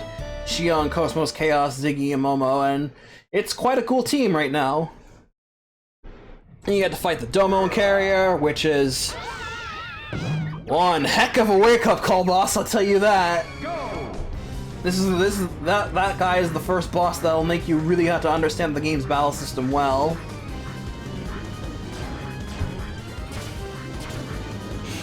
Otherwise, you are in for a rude awakening. They beat back the Domo Carrier and all the auto attacks, and things seem to be going back to normal for a little bit.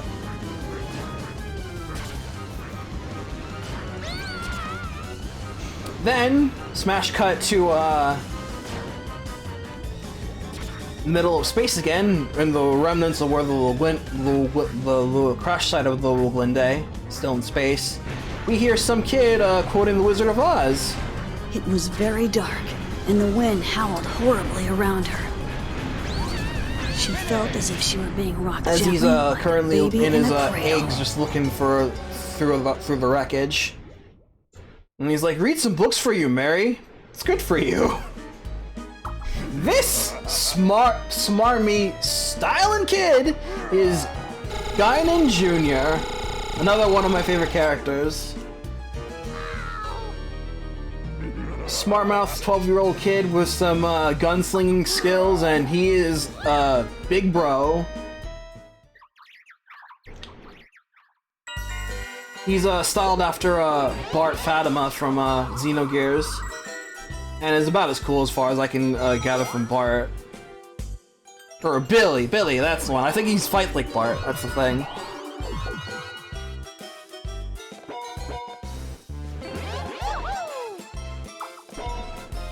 So Junior manages to enter the wreckage of the Glinde to see what's up. Then notices some auto techs running around, and he gets harassed by them while he fends them off. Okay, Bart is the personality, Billy was the one who used gun. Thanks for that, meta. I haven't played Xenogears, so I'm bound to get those things wrong.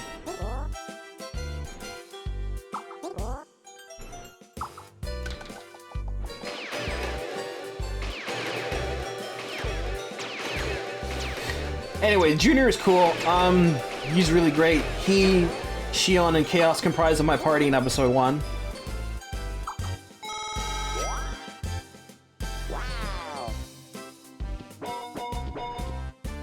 So after Junior's little scavenger hunt goes awry, and he surmises that, well, Zohar and Mary here. Wonder what happened. Surprise! A Utic battleship appears out of nowhere and just completely guts the wreckage of the Glinde entirely. They just open fire and destroy the evidence. But why that is? Well, fuck that! Time to investigate some more. Junior hops back on his ship, the Durandal, a huge 4,000-meter battleship that's shaped like a sword with, like, rotating wings. It's hella awesome. Junior plays hardball. He's like, yo, you guys mess with us, we're gonna mess with you right back. And shunts the Durandal's bow right into the Utic battleship, and they infiltrate it.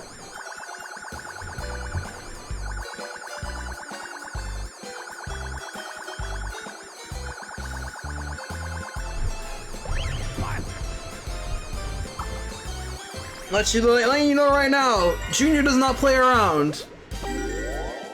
He's a kid with some styling moves. Give him a little nudge. That's what he says. Durandal's awesome. I love that shit.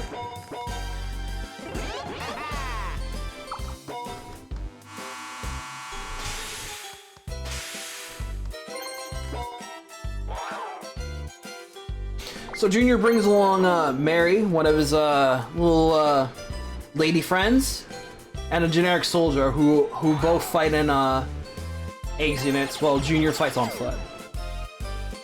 You get a nice sampling of his gunslinger style. It's It's really fun. They managed to get to the database, the main database of the ship. Although on the way there, this is an optional thing you can see. You could run into some blueprints. UTIG blueprints. That just happen to detail some sort of plans for a battle android named Telos.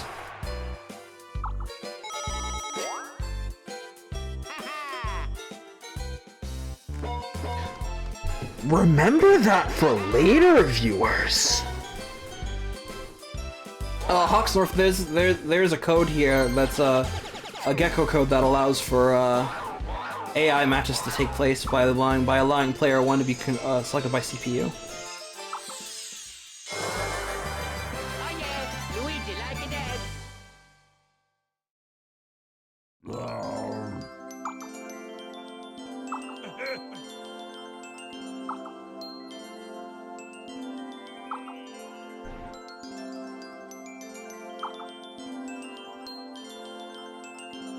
There's one for Mario Party 8 as well, if you're curious.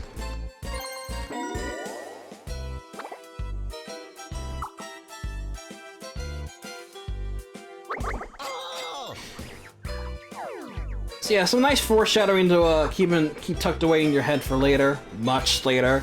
But Junior manages to get to the database and fights a boss there, but unfortunately gets a little too gun-happy and accidentally destroys the database. So, oops, their work just kind of went out the window. But that's fine.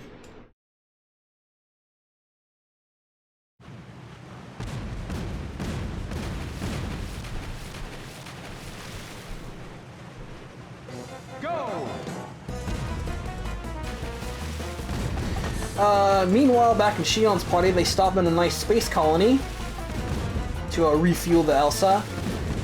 Shrankov kind of goes missing though. He goes AWOL a little bit, and then is harassed by some locals there because he's still in his army uniform, and they don't take kindly to army people. Because that colony got subjugated by the army at some point. I forget the messy details regarding it, but long story short, the colonists there don't particularly care for soldiers in the Federation. And they start beating the shit out of him. But Shrankov is a very special snowflake, and you see his forehead glow, and then when Shion goes to check up on him, you see that the people that messed with him are, lying on the floor, pretty much unconscious.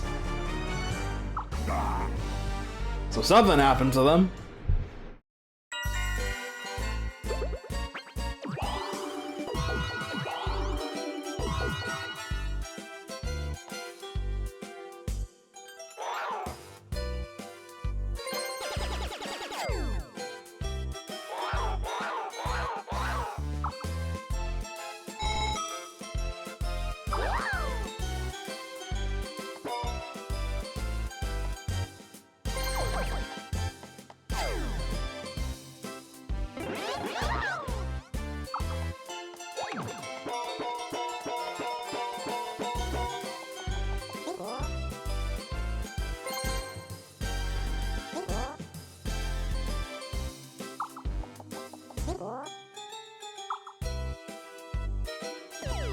For Galarian, Bobby Core. That's a great name, Spirit. Holy shit.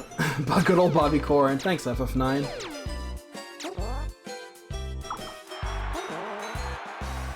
Yeah, you need more practice. So Shion keeps having these little dreams involving the Zohar and seeing the little girl running around. They just keep talking vague notions and stuff, and it's just not really making a whole lot of sense to her. Permission granted, Meta. Go ahead.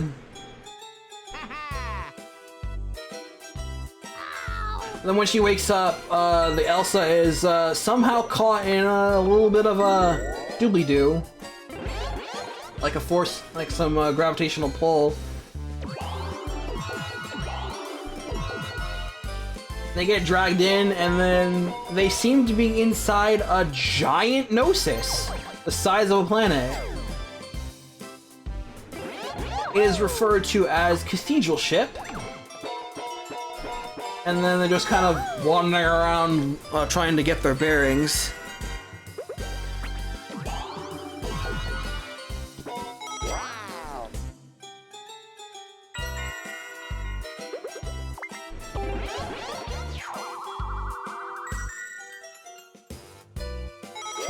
Man, Junior's so cool. Junior is so cool. I'm impressed that he's one of those characters in this room happens to remain cool throughout the entire series, especially given what happens in episode 2 with him, since episode 2 focuses on him.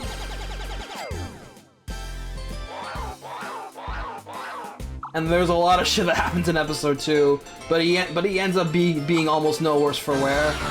Bless Junior.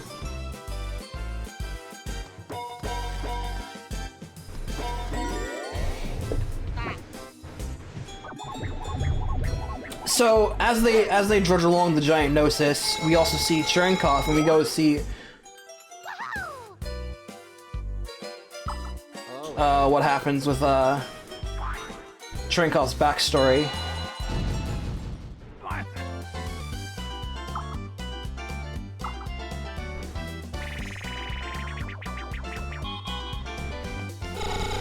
It's a long story of how Cathedral Ship works, but the main thing you need to know about Cathedral Ship is that it was Ariadne at one point, and because the Shion's crew happens to notice bits and pieces of Ariadne's tech flowing around, they see it dotted around the ship and its architecture, or the Gnosis and its architecture every now and then.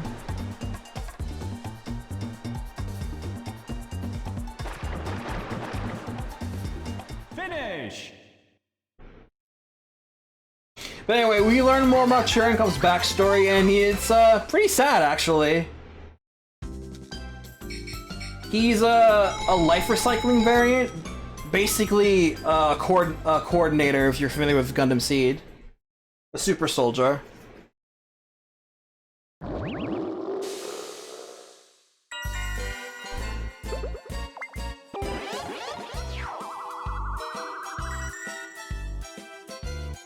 And he's had quite a bit of a criminal record, poor thing.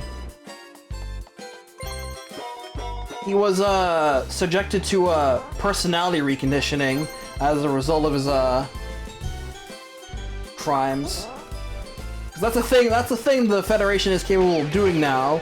If you're a bad enough criminal, dude, they have the right to basically just rewrite your brain.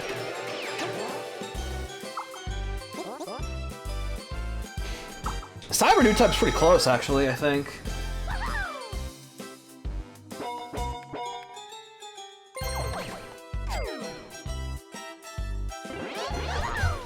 So, Cherenkov was part of the Federation as a respected member, and his wife was vouching for his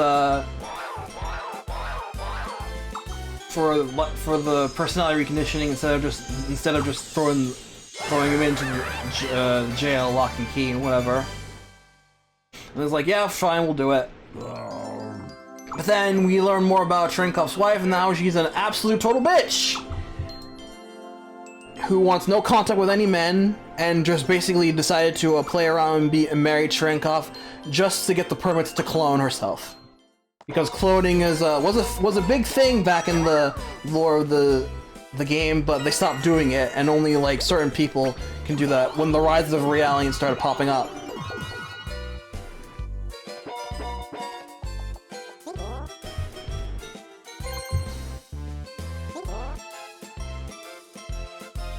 Yeah, she's not nice, like at all, and she basically just tells it right into his face.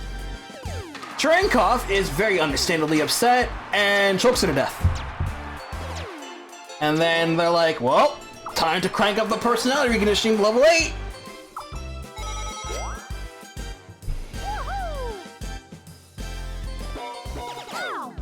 So then we see him just kind of running around, just like in a drunken stupor in the facility around Ariadne.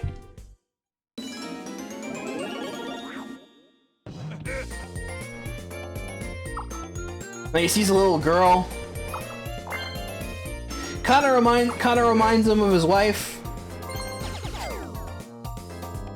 She looks at the girl. Just kind of stares at her for a little bit. And the girl just happens to call him garbage. He's like, "Ah!" Kills her too. And then the authorities like, wow, he even rejected the level 8 conditioning? Fucking hell. So they're like, ooh, he'll be a good experiment for level 9. And then he just fucking goes ham and kills everyone in the facility that he was stored into. Like every faculty member and all the officers. And that's when Margulis finds him.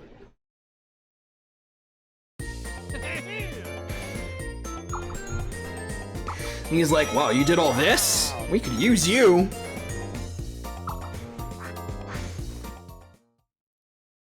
And basically conditions him to be his lapdog.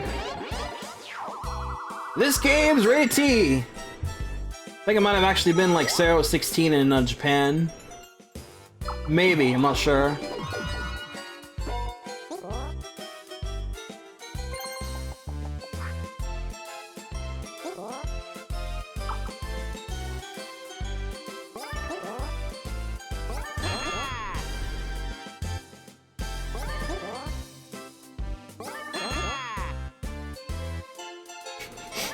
Mario Party 7's rated T? Talking about Xenosaga. But good one though, Vanessa.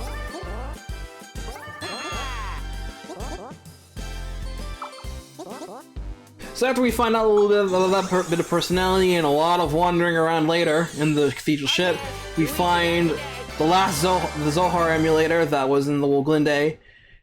Cherenkov reveals that I was the one responsible for the disappearance of Ariadne, and then transforms into a Gnosis. The Gargoyle! Another dick boss!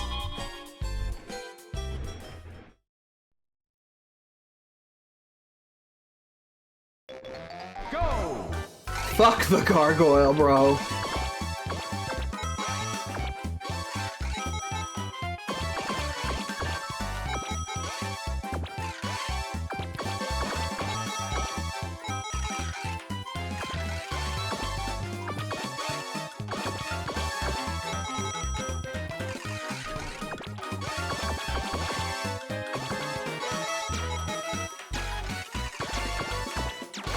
You see, the thing is, when people are touched by Gnosis, they can eventually become Gnosis unless their wills are strong enough. If they don't instantly die from a Gnosis. Because a Gnosis basically infects them with their hatred of humanity. And that's what happened to Cherenkov. He got sucked by that Gnosis juice and then they eventually started giving into his hatred for humanity. Space, become Gnosis.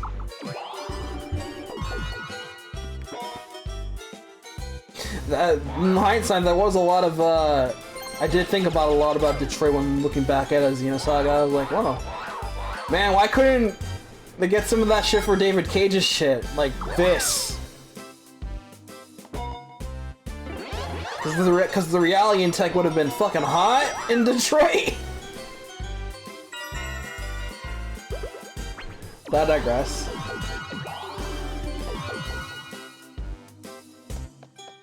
You beat Cherenkov and the Gargoyle, and then you see him just kind of, and then you see him in the center of the mine with Shion and the little girl from before. And he's basically telling Shion, my soul's clean here, I'm good now, you don't have to worry about me. And Shion starts grieving for him. It's pretty sad. Chaos is like, yeah, sometimes the truth hurts, Shion, it sucks, but you like gotta deal with it.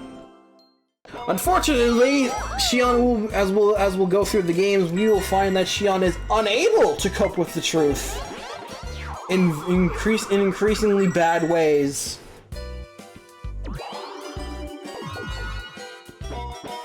So it just happens that after they beat Trinkov, they are surrounded by a bunch of Gnosis, and it looks bad again. And the Durandal and Junior happen to notice that the Gnosis are nearby, and they just swoop on in, but they don't get there in time to thwart the Gnosis. Cosmos sees the threat of the Gnosis and goes to take them out herself.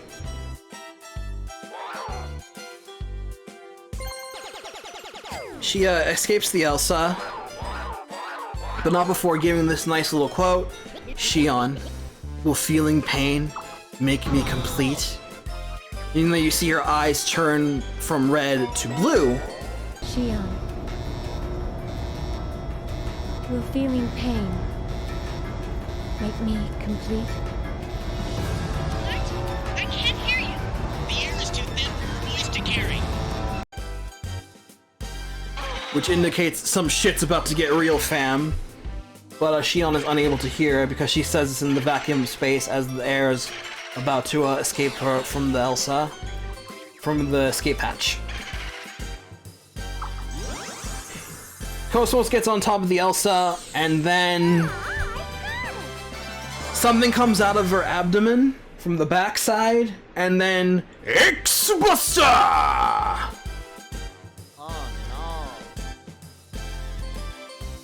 Cosmos releases a giant chest laser that decimates all of the Gnosis and basically absorbs them into her.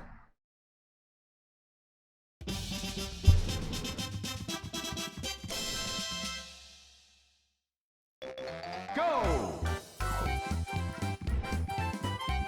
Shion is like, what the fuck? I did not program into her. Kevin is the name of Shion's boyfriend who died. Is this your doing?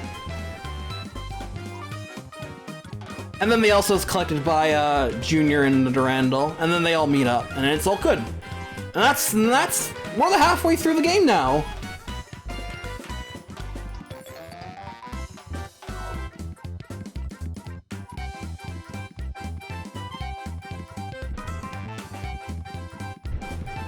I'm lightheaded. I need another break.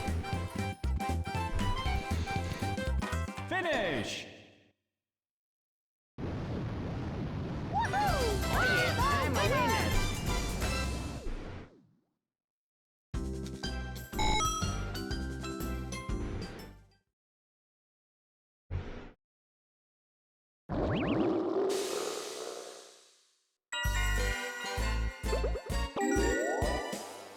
Hey, I said I wanted to do this, so this is my bad, but hey. I really wanted to talk about Xenosaga again. 2 8s.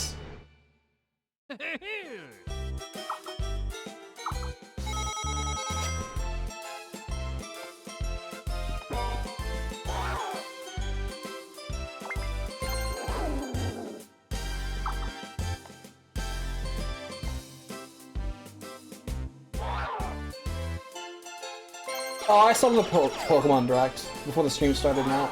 No worries. We talked about it briefly before I started talking about Xenosaga.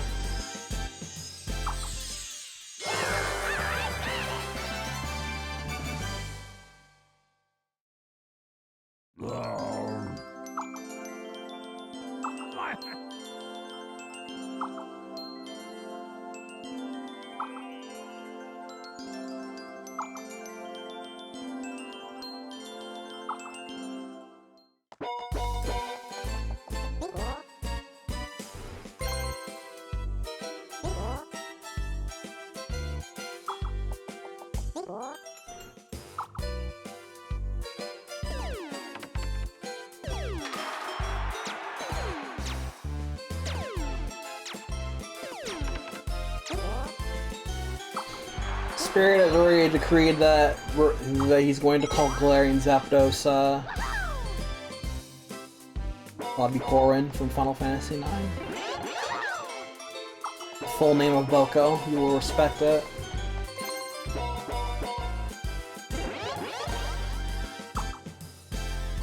It's a good name. I approve of it a lot.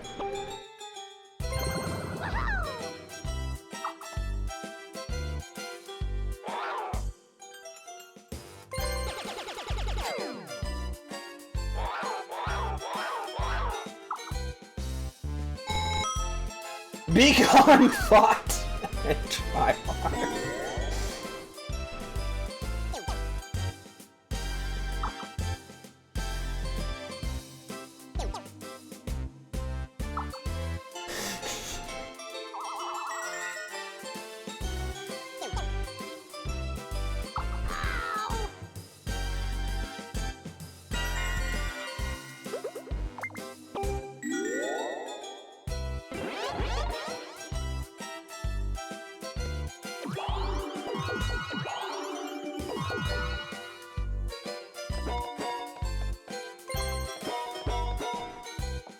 A shiny Pidgeot.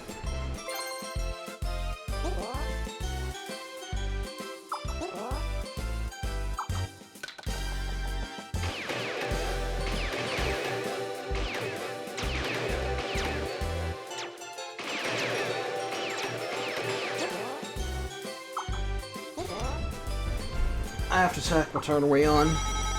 Cause all that talking about Xenosaga is gonna be turned around on the game state right now. Alright, we're on turn 24. I'm surprised we're only that far in.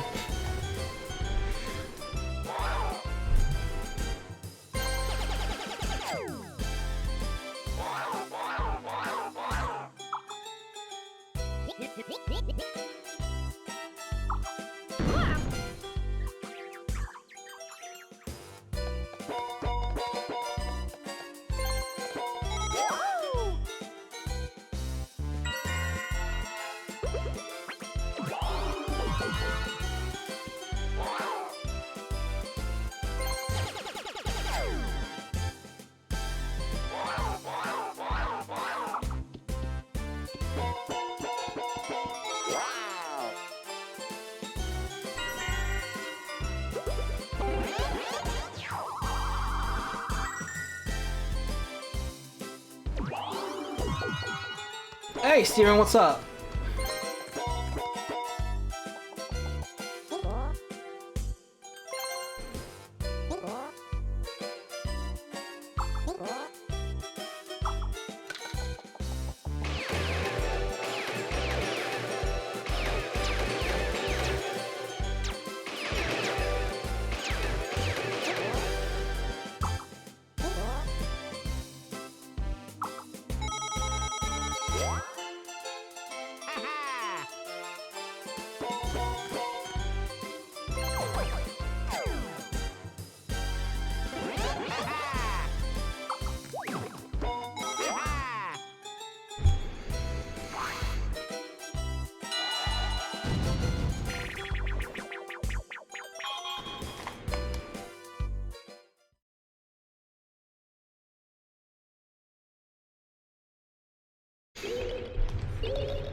Alright, I'm actually gonna get a snack so I can refuel before I continue talking about Xenosaga episode 1. I'll be right back.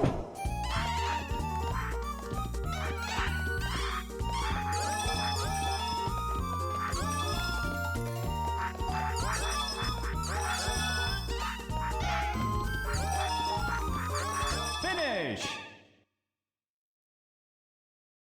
Oh yeah, I'm a winner.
Okay.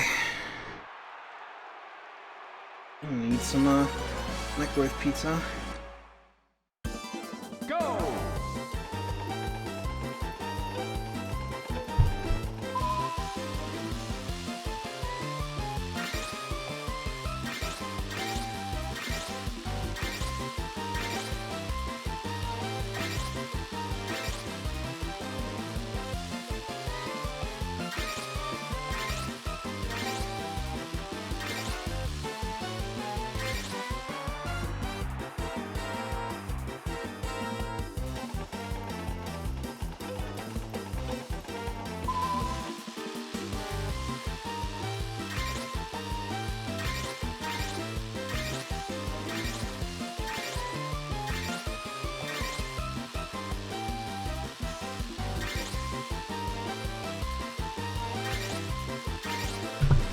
The expansion pass?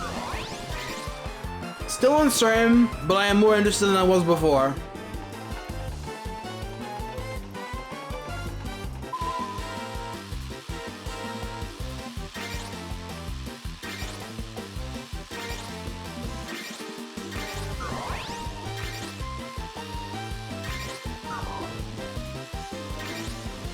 What? What I saw them do is what I expected is what I naturally expected them to do.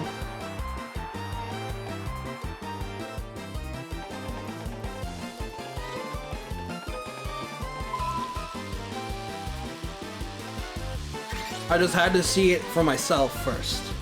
If they actually were going to go down the route they did, and they did, so.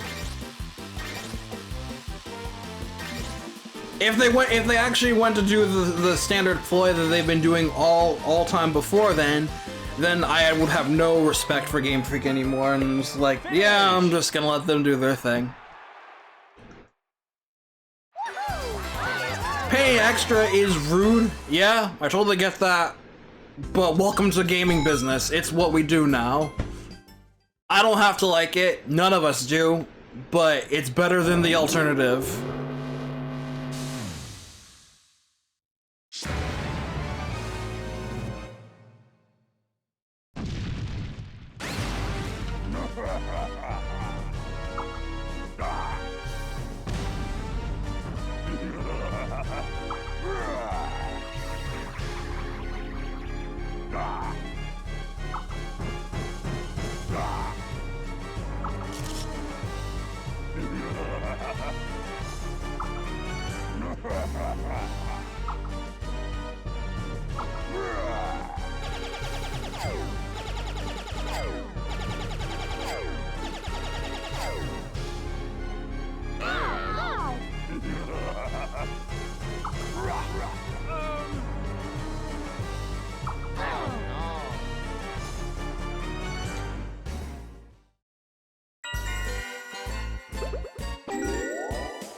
Donkey Kong.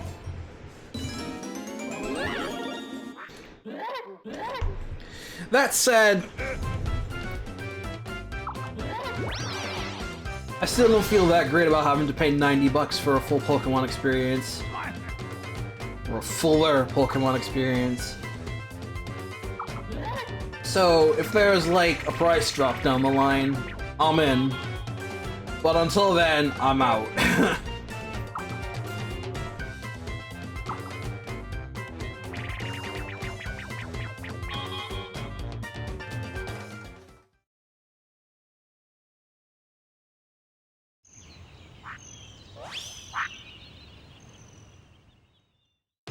Yeah, I know, that's the meme. Price drops on Nintendo games, especially Pokemon. I know that's not going to happen, but you never know.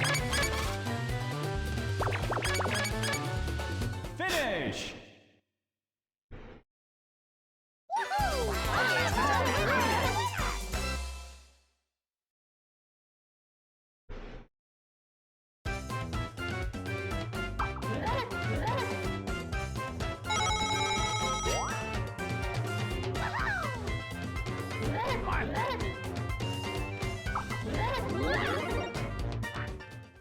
That was good pizza. Okay, so Margulis gets the signal that Cherenkov is gone, and he's ready to move on with his next plan of attack. We also get to see more of the man in white, a little bit more, and he's ready to do his own plan of action involving Momo.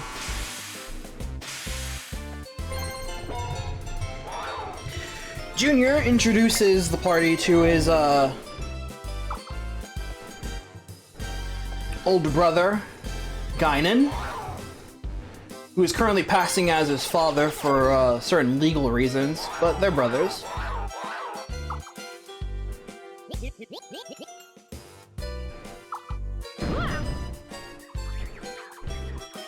and takes them to the quarantine hangar of the Durandal where they store all of the Zohar emulators, and they coincidentally happen to have all 12 of the Zohar emulators, who are named after, I believe, named after Jesus' apostles.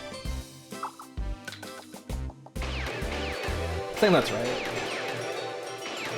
It basically hard confirms that people who touch the Gnosis eventually either die or become one.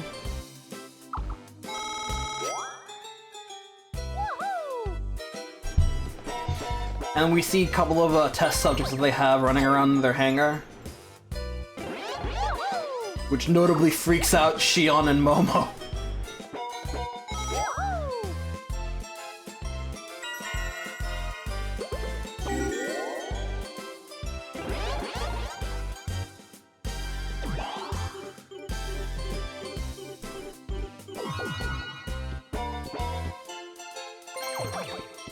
So there's some downtime finally. Everyone gets to talk a little bit more, get to bonding. You get to see Shion and Momo having a nice heart-to-heart. One of the few she actually gives to people in the games, to be honest, since most of the time Shion is very insular to herself. There's a running thing with Shion's character arc in these games is that she has a problem. Alan and friends are like, "Hey, Shion, something wrong?" He's like, "Oh no, it's nothing. Don't worry about it." And it goes on and on and on. But at first, you don't really think much about it. It just seems like she's just bottling things up. But eventually, you do realize that the more she does it, the worse it gets. And eventually, it culminates in the absolute worst thing possible in episode 3. But don't worry, we'll get to that.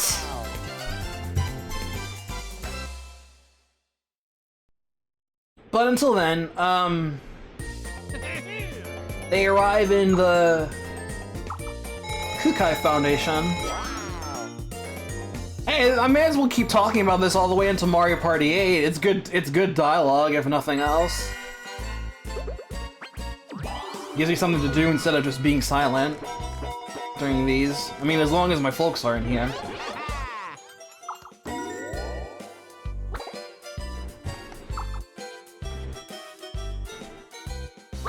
So they go to the Kukai Foundation, which is, the Durandal basically functions as the Kukai Foundation's orbital docking. They kind of, like, dock inside of it and then they can move around the Foundation as if it were a mole colony. And they just do menial stuff. Just, like, get you fixed to, hanging around the Kukai Foundation. You get to hang out, you go to the beach, you get to see most of the crew in swimsuits. Shion's is looking fine.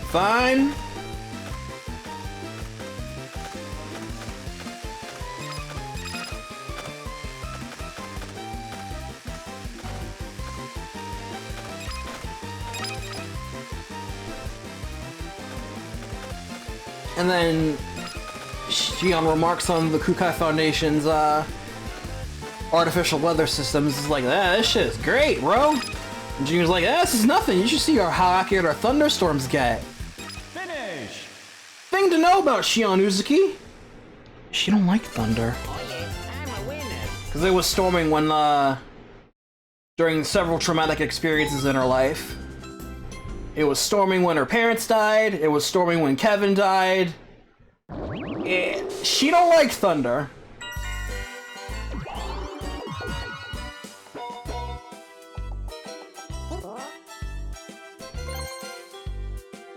And she visibly freaks out.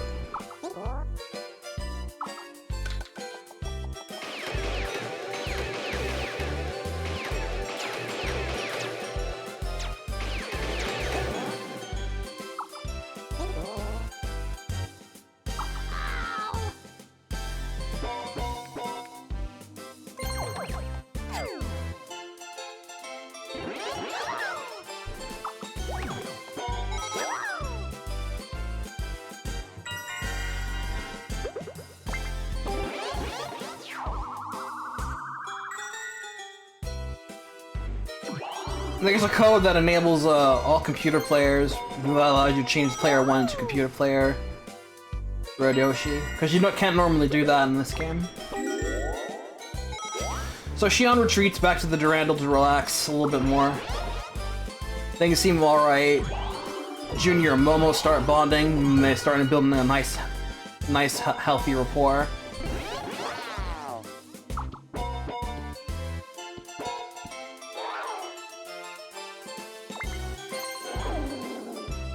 There is a Gecko code, but I don't know it off the top of my head. The newest updated Dolphin has it natively.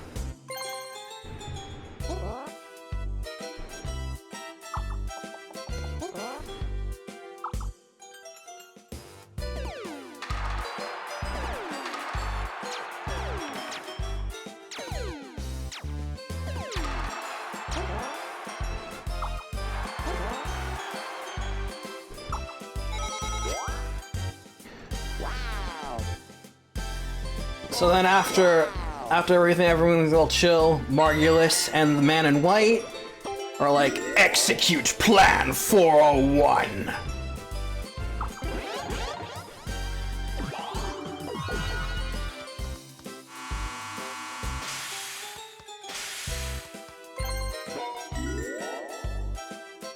You could change message speed to be instant, but I don't really want to. So I didn't actually say this, but Junior is also happening to go on to second Milsha for some reason, mainly to dump off the emulators.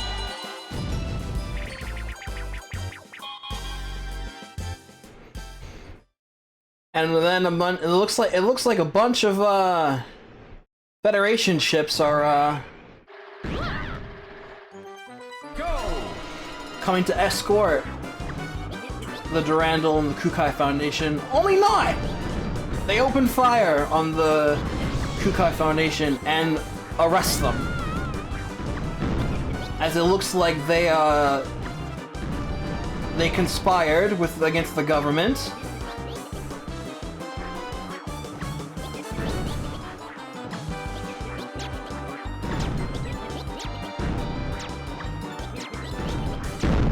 As they show footage of the Durandal looking like they are attacking the Woglinde, which is obviously massive bullshit. As Shion was like, what the fuck? And Alan is like, what the fuck? And Chaos is like, ooh, that was a very good Photoshop. How the hell did they get the coordinates down? And Junior was like, oh fuck, that's when we fought the Utic battleship. They were recording it.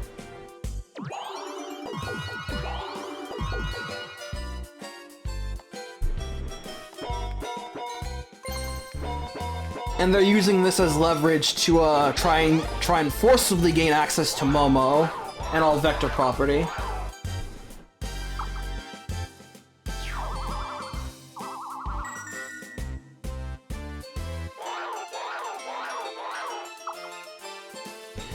So things are bad. Things are looking pretty bad for Shion and the crew, and they now have to try and clear their good name. And yeah, this also means they have to get Cosmo, since she's considered Vector property.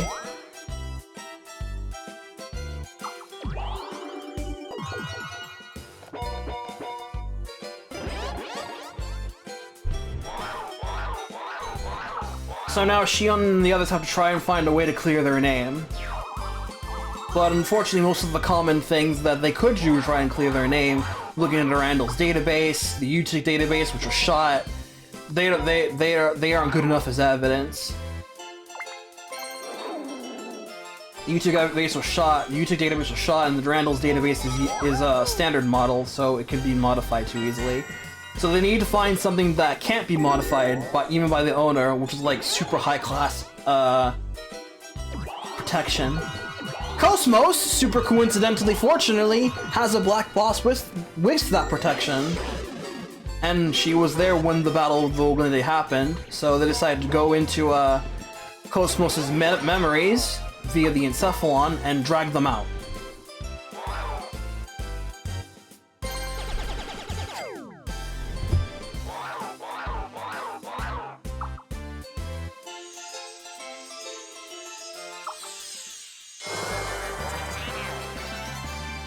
as luck would have it, it wouldn't be just a simple memory grab just to go get data from the Encephalon.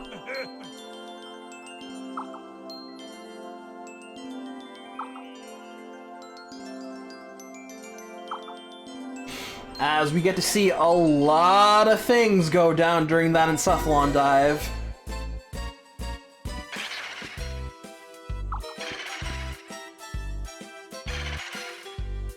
Long story short, we learn about the backstories about the Miltian conflict, which was a war that happened 14 years ago that happened on old Miltia, and ended up nearly making the planet barren.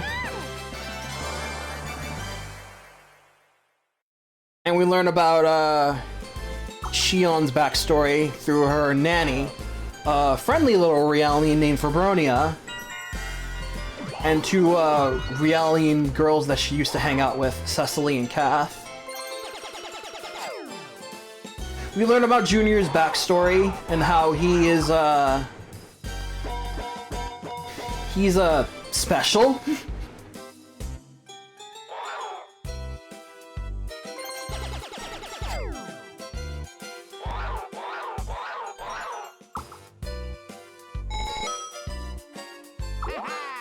How he relates to the Miltian conflict. How Fabronia was murdered by Gnosis.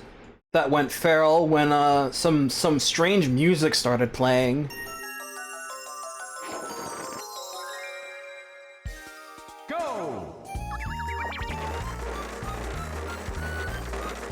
Well, just all sorts of really weird stuff. But yeah, all this currently happening within Cosmos' brain space.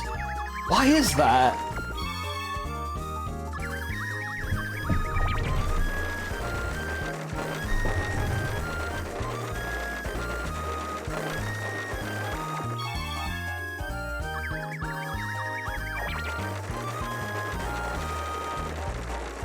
Did they find out they were raised at the same orphanage? Well, an orphanage is involved, but it's not that, Ford. Sorry to let you down.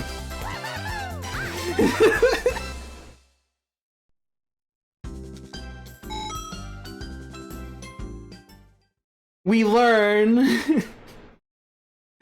Which one was the scarf layer again?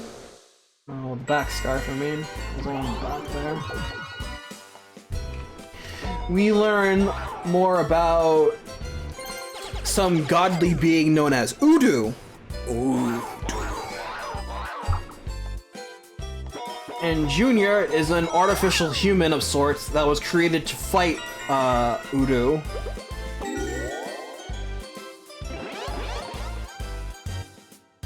Well, originally they were created to make contact with the thing, but then it started doing some bad things, some bad jujus, and then they're like, nah, time to make people to fight the thing rather than make contact with it.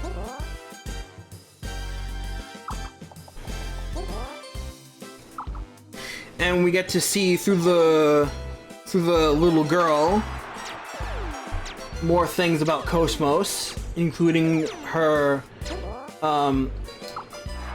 upgraded packs, which unfortunately you don't actually get to see in later games because it was planned to be seen, but cut from the final products of 2 and 3 because they ran out of budget. But we see her in a little cutscene with that dope-ass armor go head-to-head against Udu in a giant universe-clashing battle, but we don't get to see the result.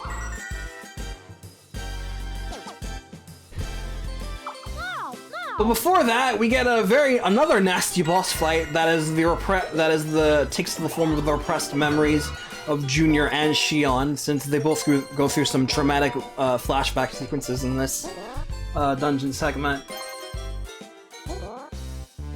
Beat that, we get the codes from Cosmos.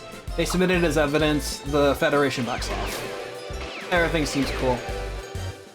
Until the Gnosis start attacking the Kukai Foundation, then it's not cool anymore!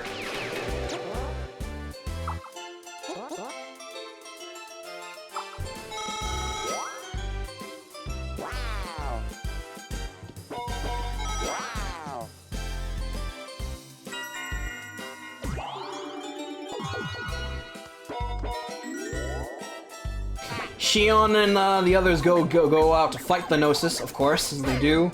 But in the confusion, Momo is kidnapped. She happens to run down a dark alley all by herself and runs into the man in white.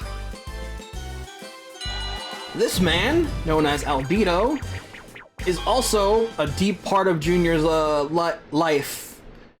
He is voiced by Crispin Freeman, and woo! Woo! He's a ball of fun!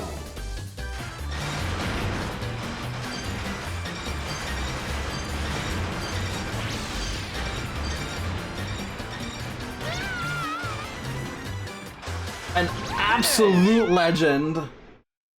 You want a fun villain? Here, Albedo gives you fun personified.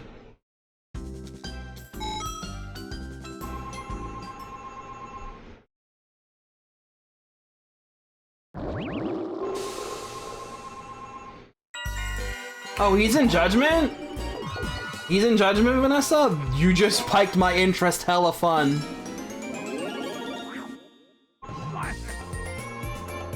Ah, dude, you just piked my interest hella into Judgment right now, you have no idea. Bro, seriously? Shit, I'm gonna have to start watching the playthrough of Judgment.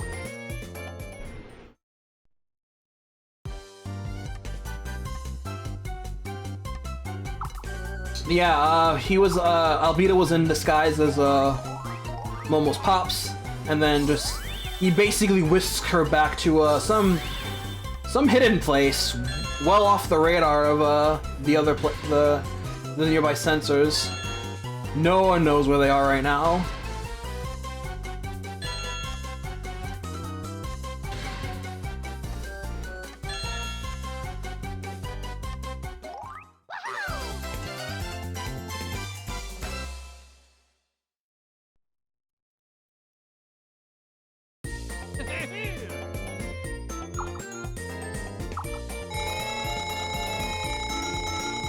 However, Junior manages to listen out for Momo's cries because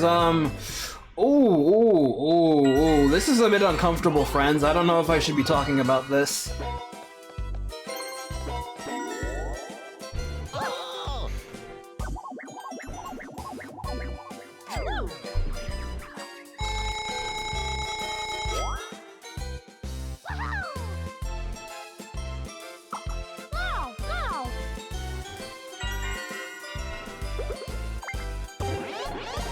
Yeah, this is a warning. This is a little bit more than creepy. So, you're susceptible to that sort of cringe, watch it.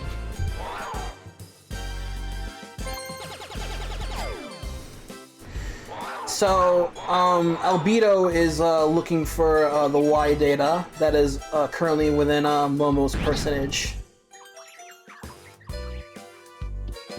And so, first thing he does is spook the shit out of her by revealing his crazy powers. See, Albedo is a bit unhinged, shall we say.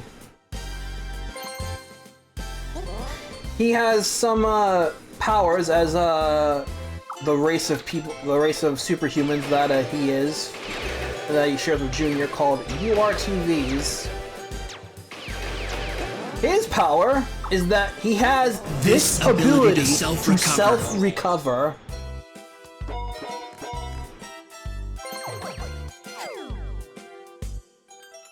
He has almost limitless regeneration and cannot die.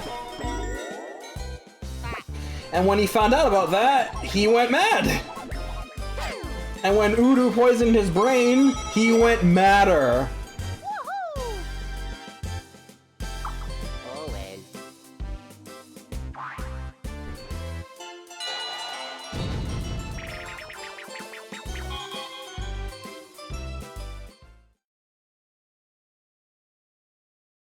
So how he spooks Momo is that he demonstrates his power by cutting off his arm,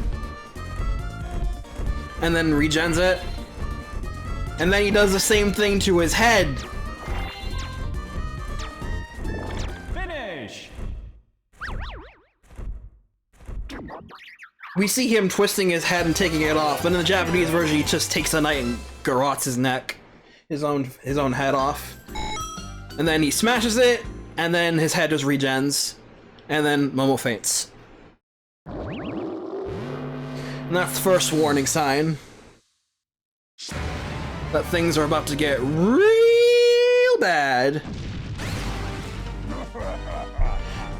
It is at this time that Junior manages to feel out Momo. And a bunch of Gnosis just are still swarming the Kukai Foundation, but Wilhelm, Shion's big boss, and the head of Vector Industries, coming in on this super huge-ass colony called the Damarung, and a triple set of battleships, Wilgunde 2, Welgunde, and the Flosselday. They form the Rhine Maiden, a powerful anti-Gnosis weapon that is just like huge buffer shockwaves. They open fire on the Gnosis, and immediately they just like decimate the entire wave of Gnosis that was surrounding the Kukai Foundation in seconds.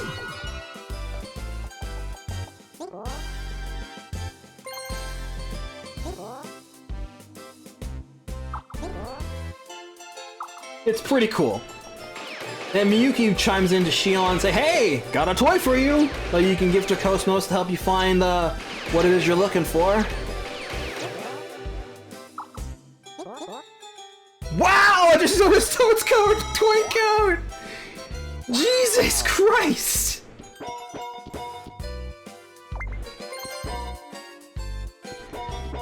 Damn!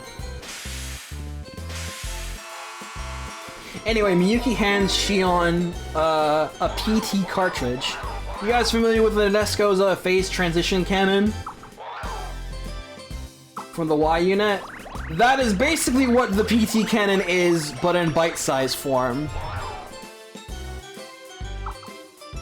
Like, it's even referred to as the same thing in Japanese, I think. The same terminology.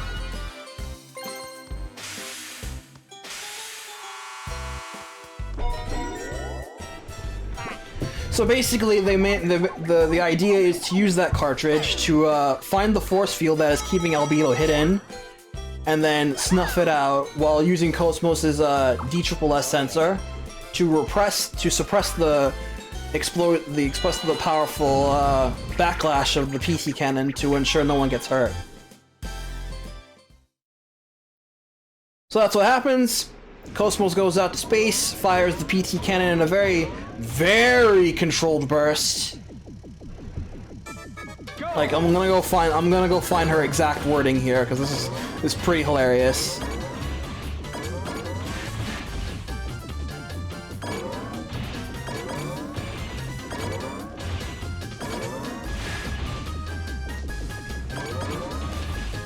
Alright, let's see what Cosmos says. Setting transfer mass to 0.11 MPT.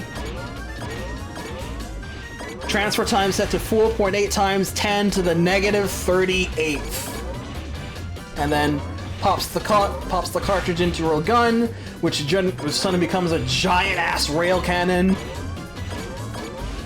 She finds the distortion in the force field, fires, and then bada bing, we uncover Albedo's little hiding spot. A thing called the Song of Nephilim. It was reported during the Miltian conflict that when this thing appeared, the Gnosis spawned in the universe. And when the song started playing during the Miltian conflict, all those who heard it and were susceptible to it went crazy.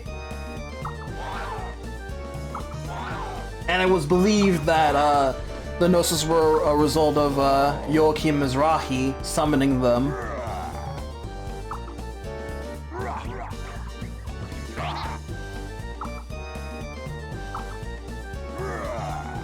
This is pretty close, actually.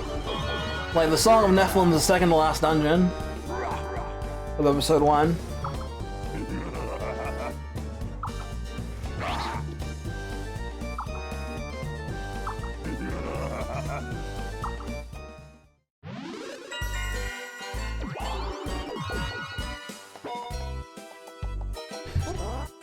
So now that Albedo knows that he's been found out, he has to expedite the process. So he his process with fiddling with Momo. So he dives into her mind in a very suggestive way to rip the data out of her.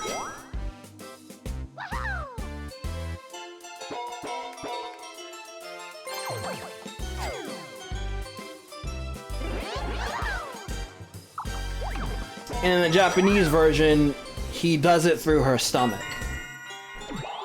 They had to change it so he's just like using mind melding shit in the international version.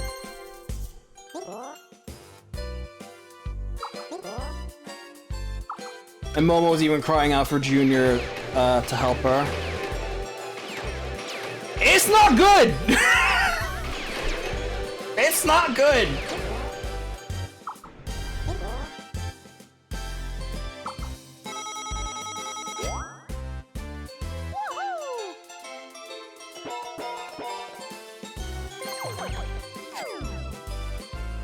When the party infiltrates the Song of Nephilim, they see Momo lying on nearby as they enter, pretty much knocked out.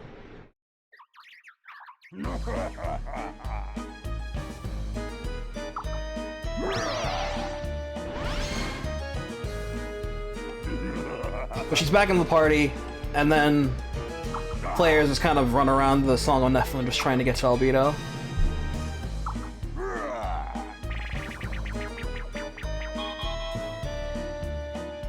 Takes a minute. The dungeon is about... how long is it? About an hour, I guess? An hour 30? That's probably an hour, I would say. An hour is a pretty generous time. Fight a boss in between. It's just a random Gnosis. Then they meet up with Albedo. And then they see Momo is still in his custody. And it's like, wait a minute. And the Momo that was traveling with them was just one of his little puppets? A Kirschwasser, who's like, they're like the 100 series realities, they just kind of corrupted. That Albedo just kind of corrupted while trying to do well, Albedo's just doing his Albedo things, I guess, would be a better way to say it. There's a back and forth between Albedo and Junior. It's very heated.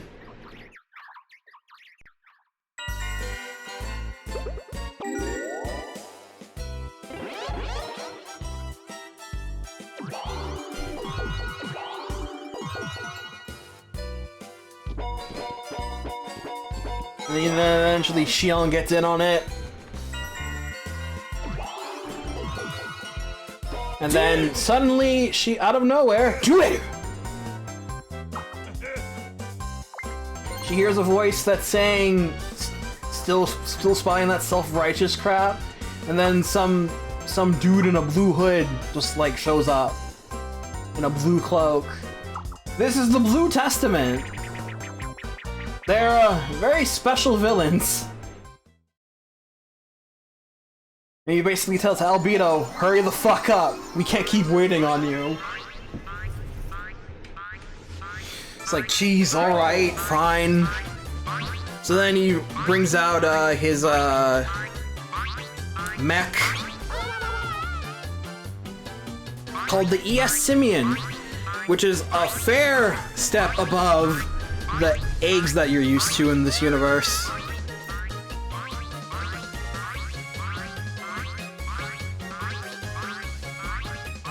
Like, it's essentially a super robot compared to all the reels that are running around. Finish! Oh yeah, I'm a winner. It's a tough battle, but they eventually succeed. In the DS version, actually, they don't. The ES Simeon is a hopeless boss fight. But they get back up, and then they fight a Gnosis that Blue Testament leaves behind. And with the data that Albedo acquired from Momo, he was not able to get the Y data, but planted a little insurance down the line to maybe sure that he will one day.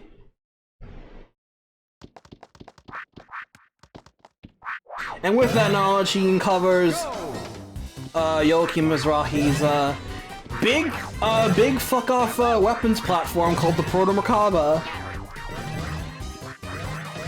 He finds it, activates it, and then you see all those Federation ships that were helping out the player fight the Gnosis with the Kukai Foundation. Fires a big laser that just basically erases all of them.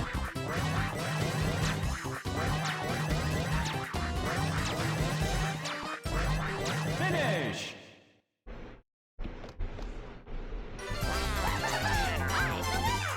He just pressed the big delete button.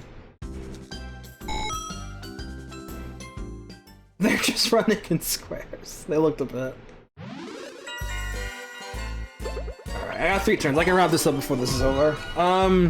So before Albedo can get a chance to fire again, the party gets to go inside the Proto-Merkaba to stop him.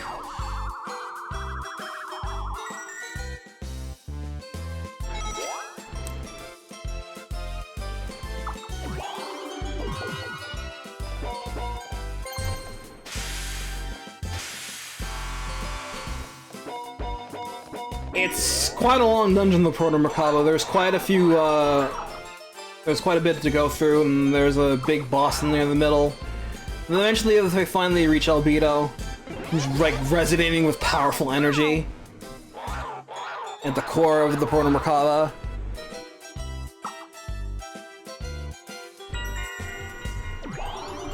And he describes that this is the form of my will. And my will is ready to kick your ass. Let's go to it.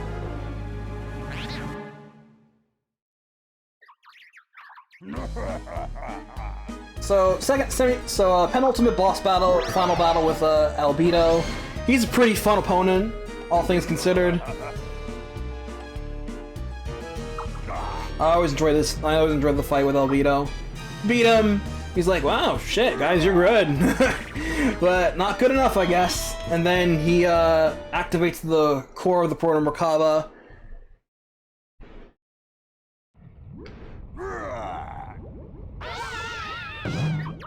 Which then fuses with Gnosis material or something.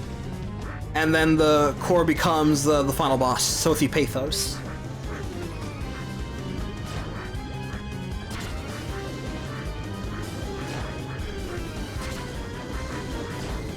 They beat the core. It's a fun fight. The final battle theme is really cool, actually. And then they have to escape the Proto-Merkaba because it's about to come apart into the atmosphere second Miltia, which they're just hovering over.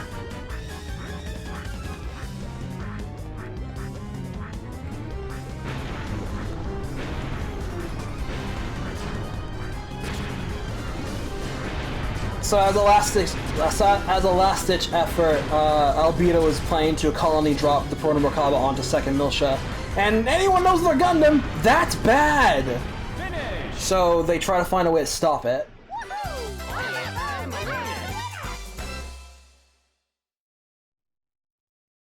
They get to a point where they can see the control segment of how they can disengage the Proto-Merkaba, but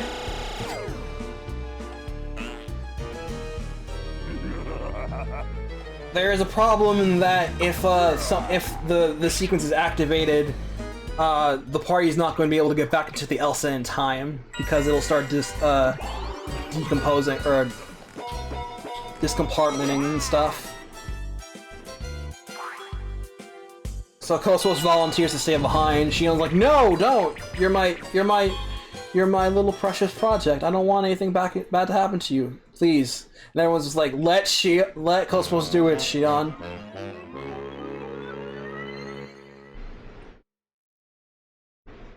Kosmos reassures that I can do this in about a minute, no problem. Go!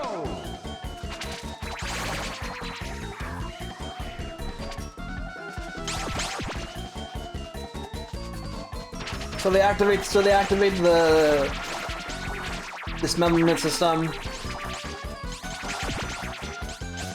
Porno Mercado starts falling apart just in the nick of time.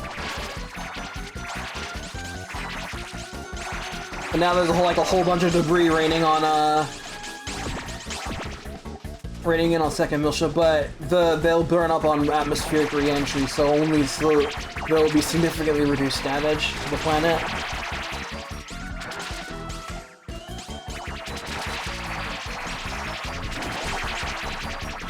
Unfortunately, Elsa has to leave without Cosmos returning, and Shion's like, "No, go back, get Cosmos." But then the girl, whose name is Nephilim, the small girl, tells Shion, "You have to believe in Cosmos." She closes her eyes and feels out Cosmos, and then tells Tony, "Hey, go to the corner of the Porno Merkaba right here, and this is where you can find Cosmos." And so they do. Tony swings it around. They get Cosmos just in the nick of time, thanks to a little help from Ziggy.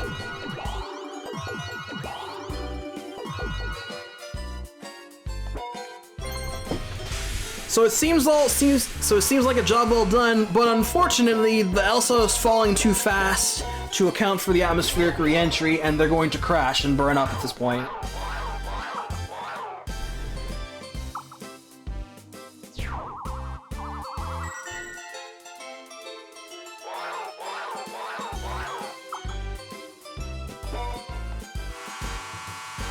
Things don't look good.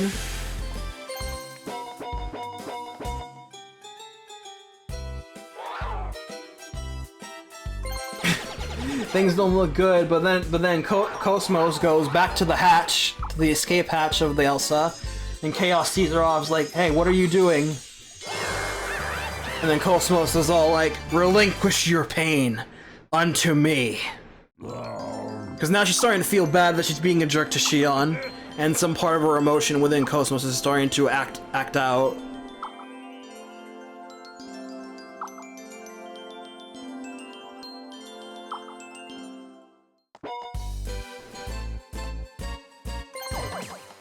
Cosmos uses her body to shield the Elsa from burning up an atmospheric re-entry by growing a giant pair of wings.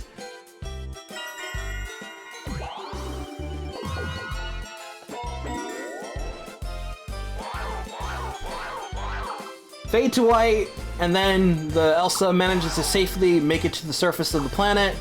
No worse for wear.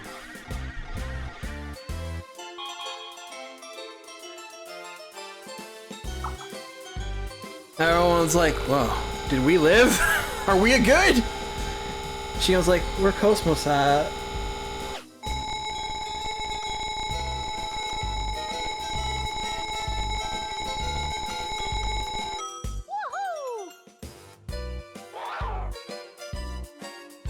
And then they see on the secondary bow camera that Cosmos is fine. She's standing on the bridge, perfectly fine. Her visor's knocked off, but she's good.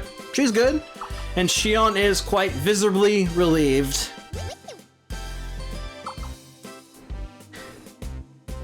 Roll credits. During the credits, we see Jin, Shion's brother, praying to their parents as he sees the remnants of Porno Merkaba being burnt up. We see Albedo musing to himself like, "Oh, I'm gonna get you next time, my pesh Momo. I gotcha. I gotcha." And then we see Wilhelm talking with Red Testament. It's like, "We sure we should let Albedo do what he wants?" And Wilhelm's like, "It's fine. It's a shame he's such a minor bit character in our grand scheme. Don't you think so?" I guess. Cosmos returns to the bridge of the Elsa, says, "Mission complete, Shion." Shion responds, "Welcome back, Cosmos." Bam, zoom, Xenosaga episode 1 is finito. Go!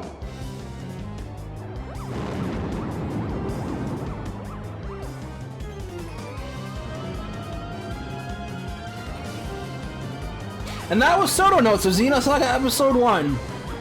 Hope you guys enjoyed that little hot take.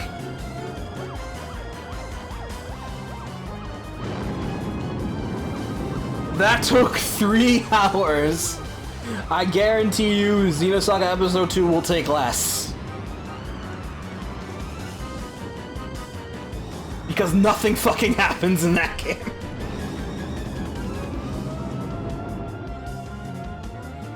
Faster than an Episode 1 speedrun? Good job.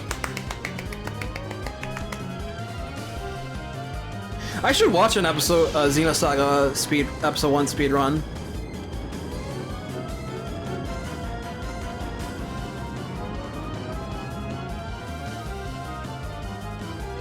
Finish.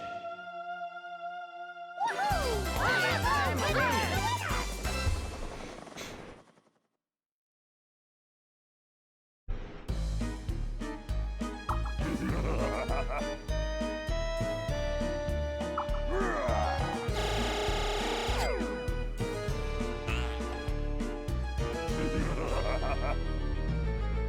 Yeah, just in time too. My stepfather's about to come home, so I wouldn't have been able to talk for much longer anyway. Like as loud as I've been doing.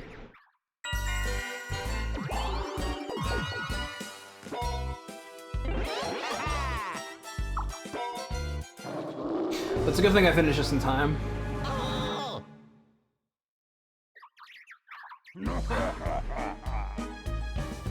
Oh shit! Isn't that time?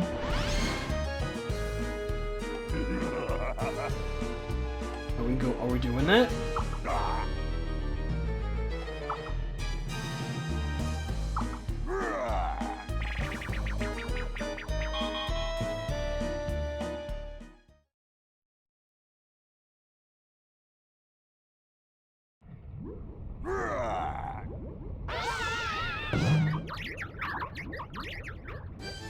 Go.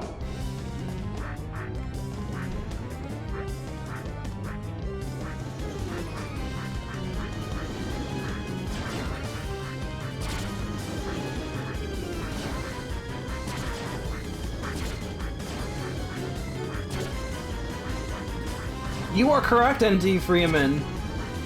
Episode 1 was planned to be a lot longer, but things happened.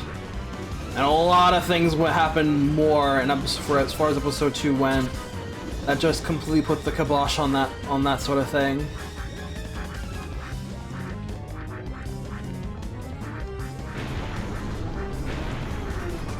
Yeah, Episode 1 was supposed to have a lot of things. Like there was a plan. Jin was supposed to be a playable character at that point. There was going to be a boss fight between him and Margulis, which they saved for Episode 2, but Finish.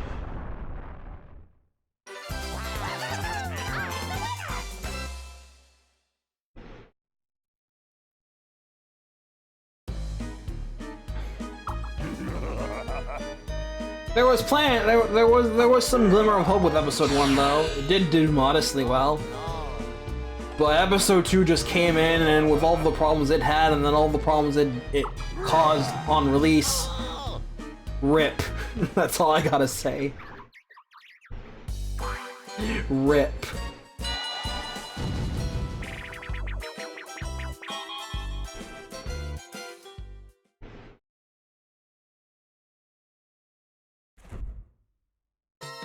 Go.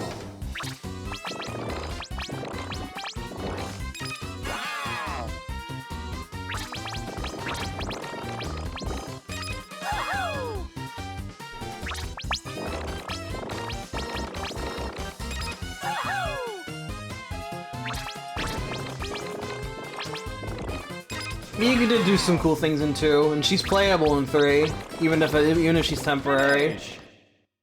She kind of looks like a zombie in 2 though, but that's the I blame the art style in 2. She looks really good in 3 though.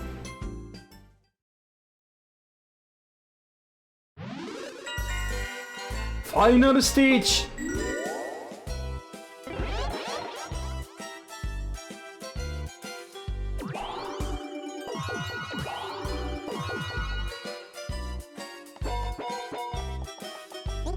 No, it's in 3, it's in 3.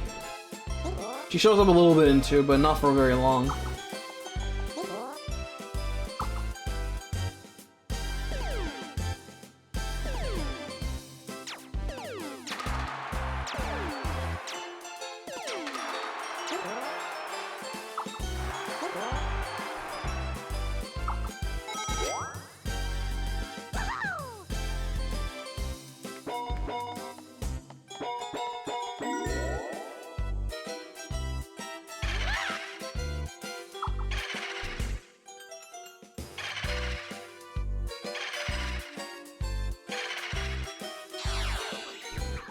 Miyuki's great in 3. Like, actually, if only she were a more permanent, if she were a permanent character, she would have been in my party, effectively replacing Shion.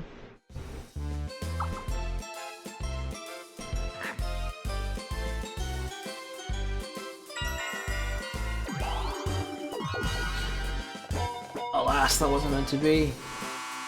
She even had a swimsuit hidden in the data of episode 3 that was unused. So did the other optional characters. Or optional, temporary characters. I've never seen it though. I just know that it exists. If it has visible data.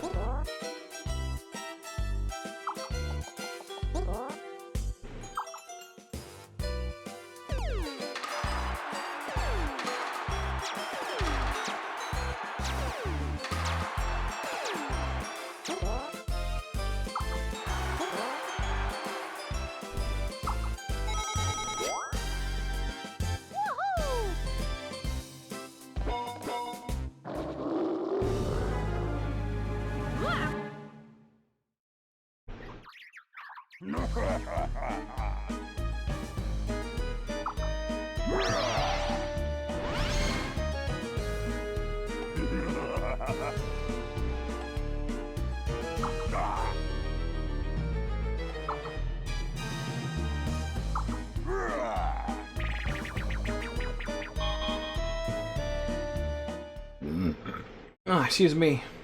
I'm barely paying attention to the game right now. Spent all that time trying to focus on drawing and talking about Xenosaga. I have no idea where we're at right now.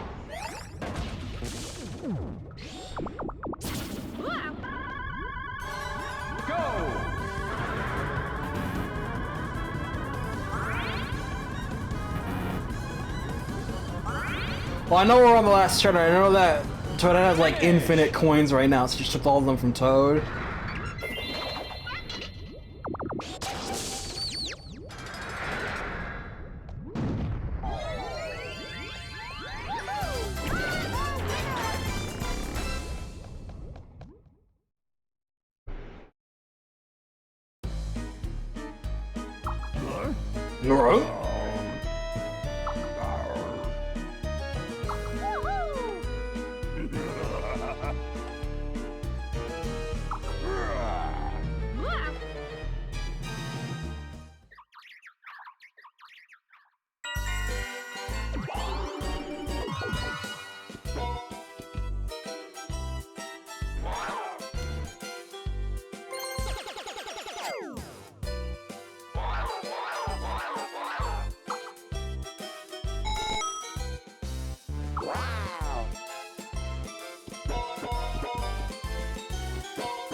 Alright.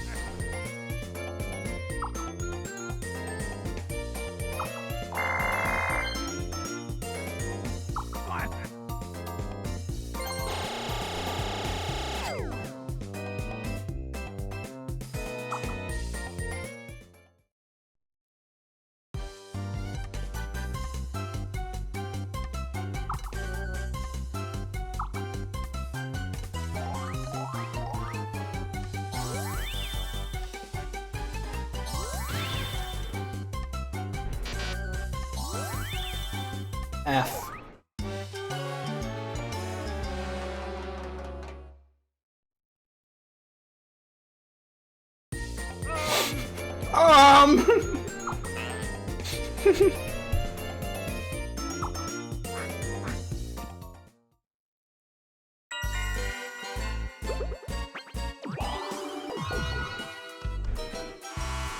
We've seen it happen several times by now. We've seen it happen once in this game. Earlier. Toad lost, I think. Third?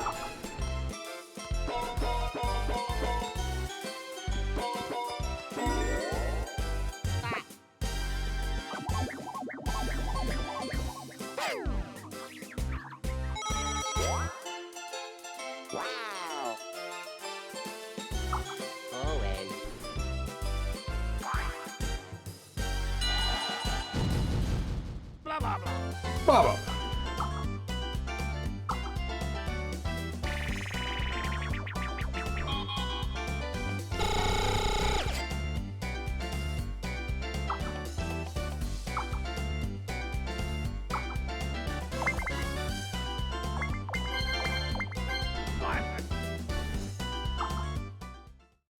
You know, I just realized that although me talking about Xenosaga episode 2 won't take that long, I mean, there's still a lot of things that happen regarding Junior, but story-wise, it's just basically a whole lot of nothing. It will probably take that long if I get to rant about the battle system, because oh fuck me, that battle system is hot trash!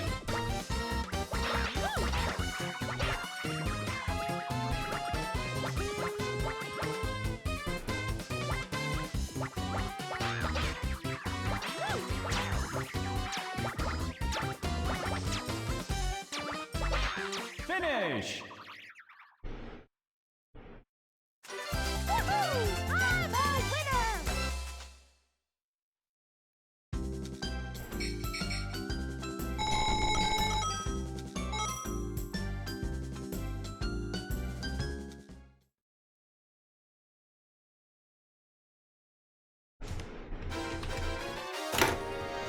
Well, that just kind of flew on by for me.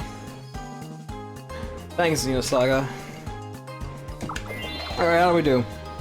7735. 450.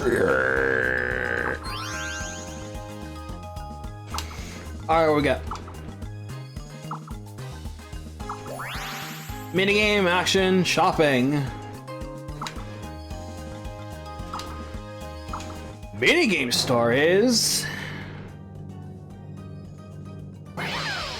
Toad!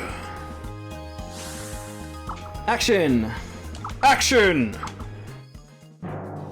Is...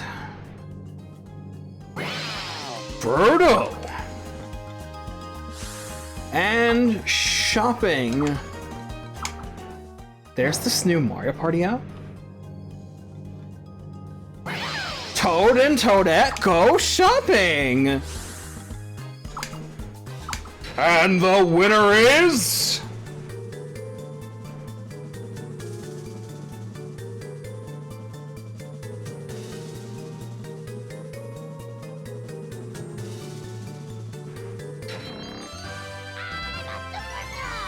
Hey, look! Someone's coming!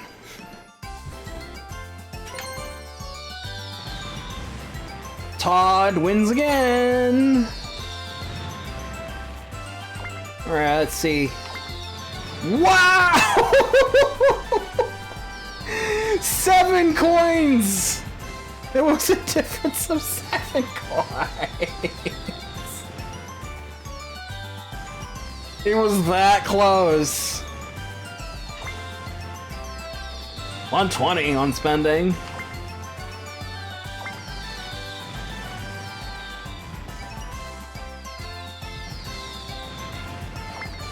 Oh look, Todd won. Jade's like, whatever, bro. Damn, Luigi. 1, 2, 1.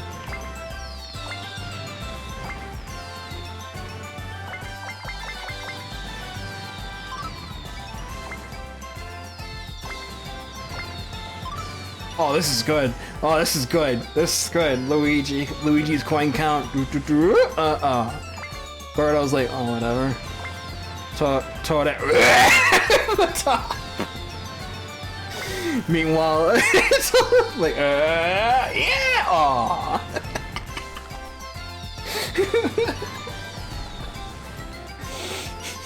That's when they stole. That's pretty good. That's pretty good. That's a lot of points.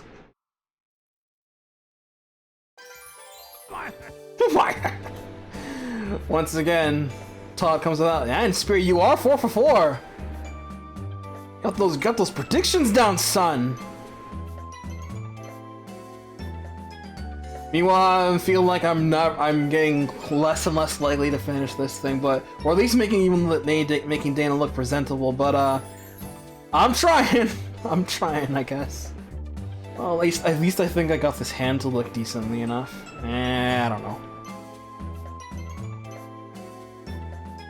I'm gonna have to go all in on Windmill Fell. We'll have to see.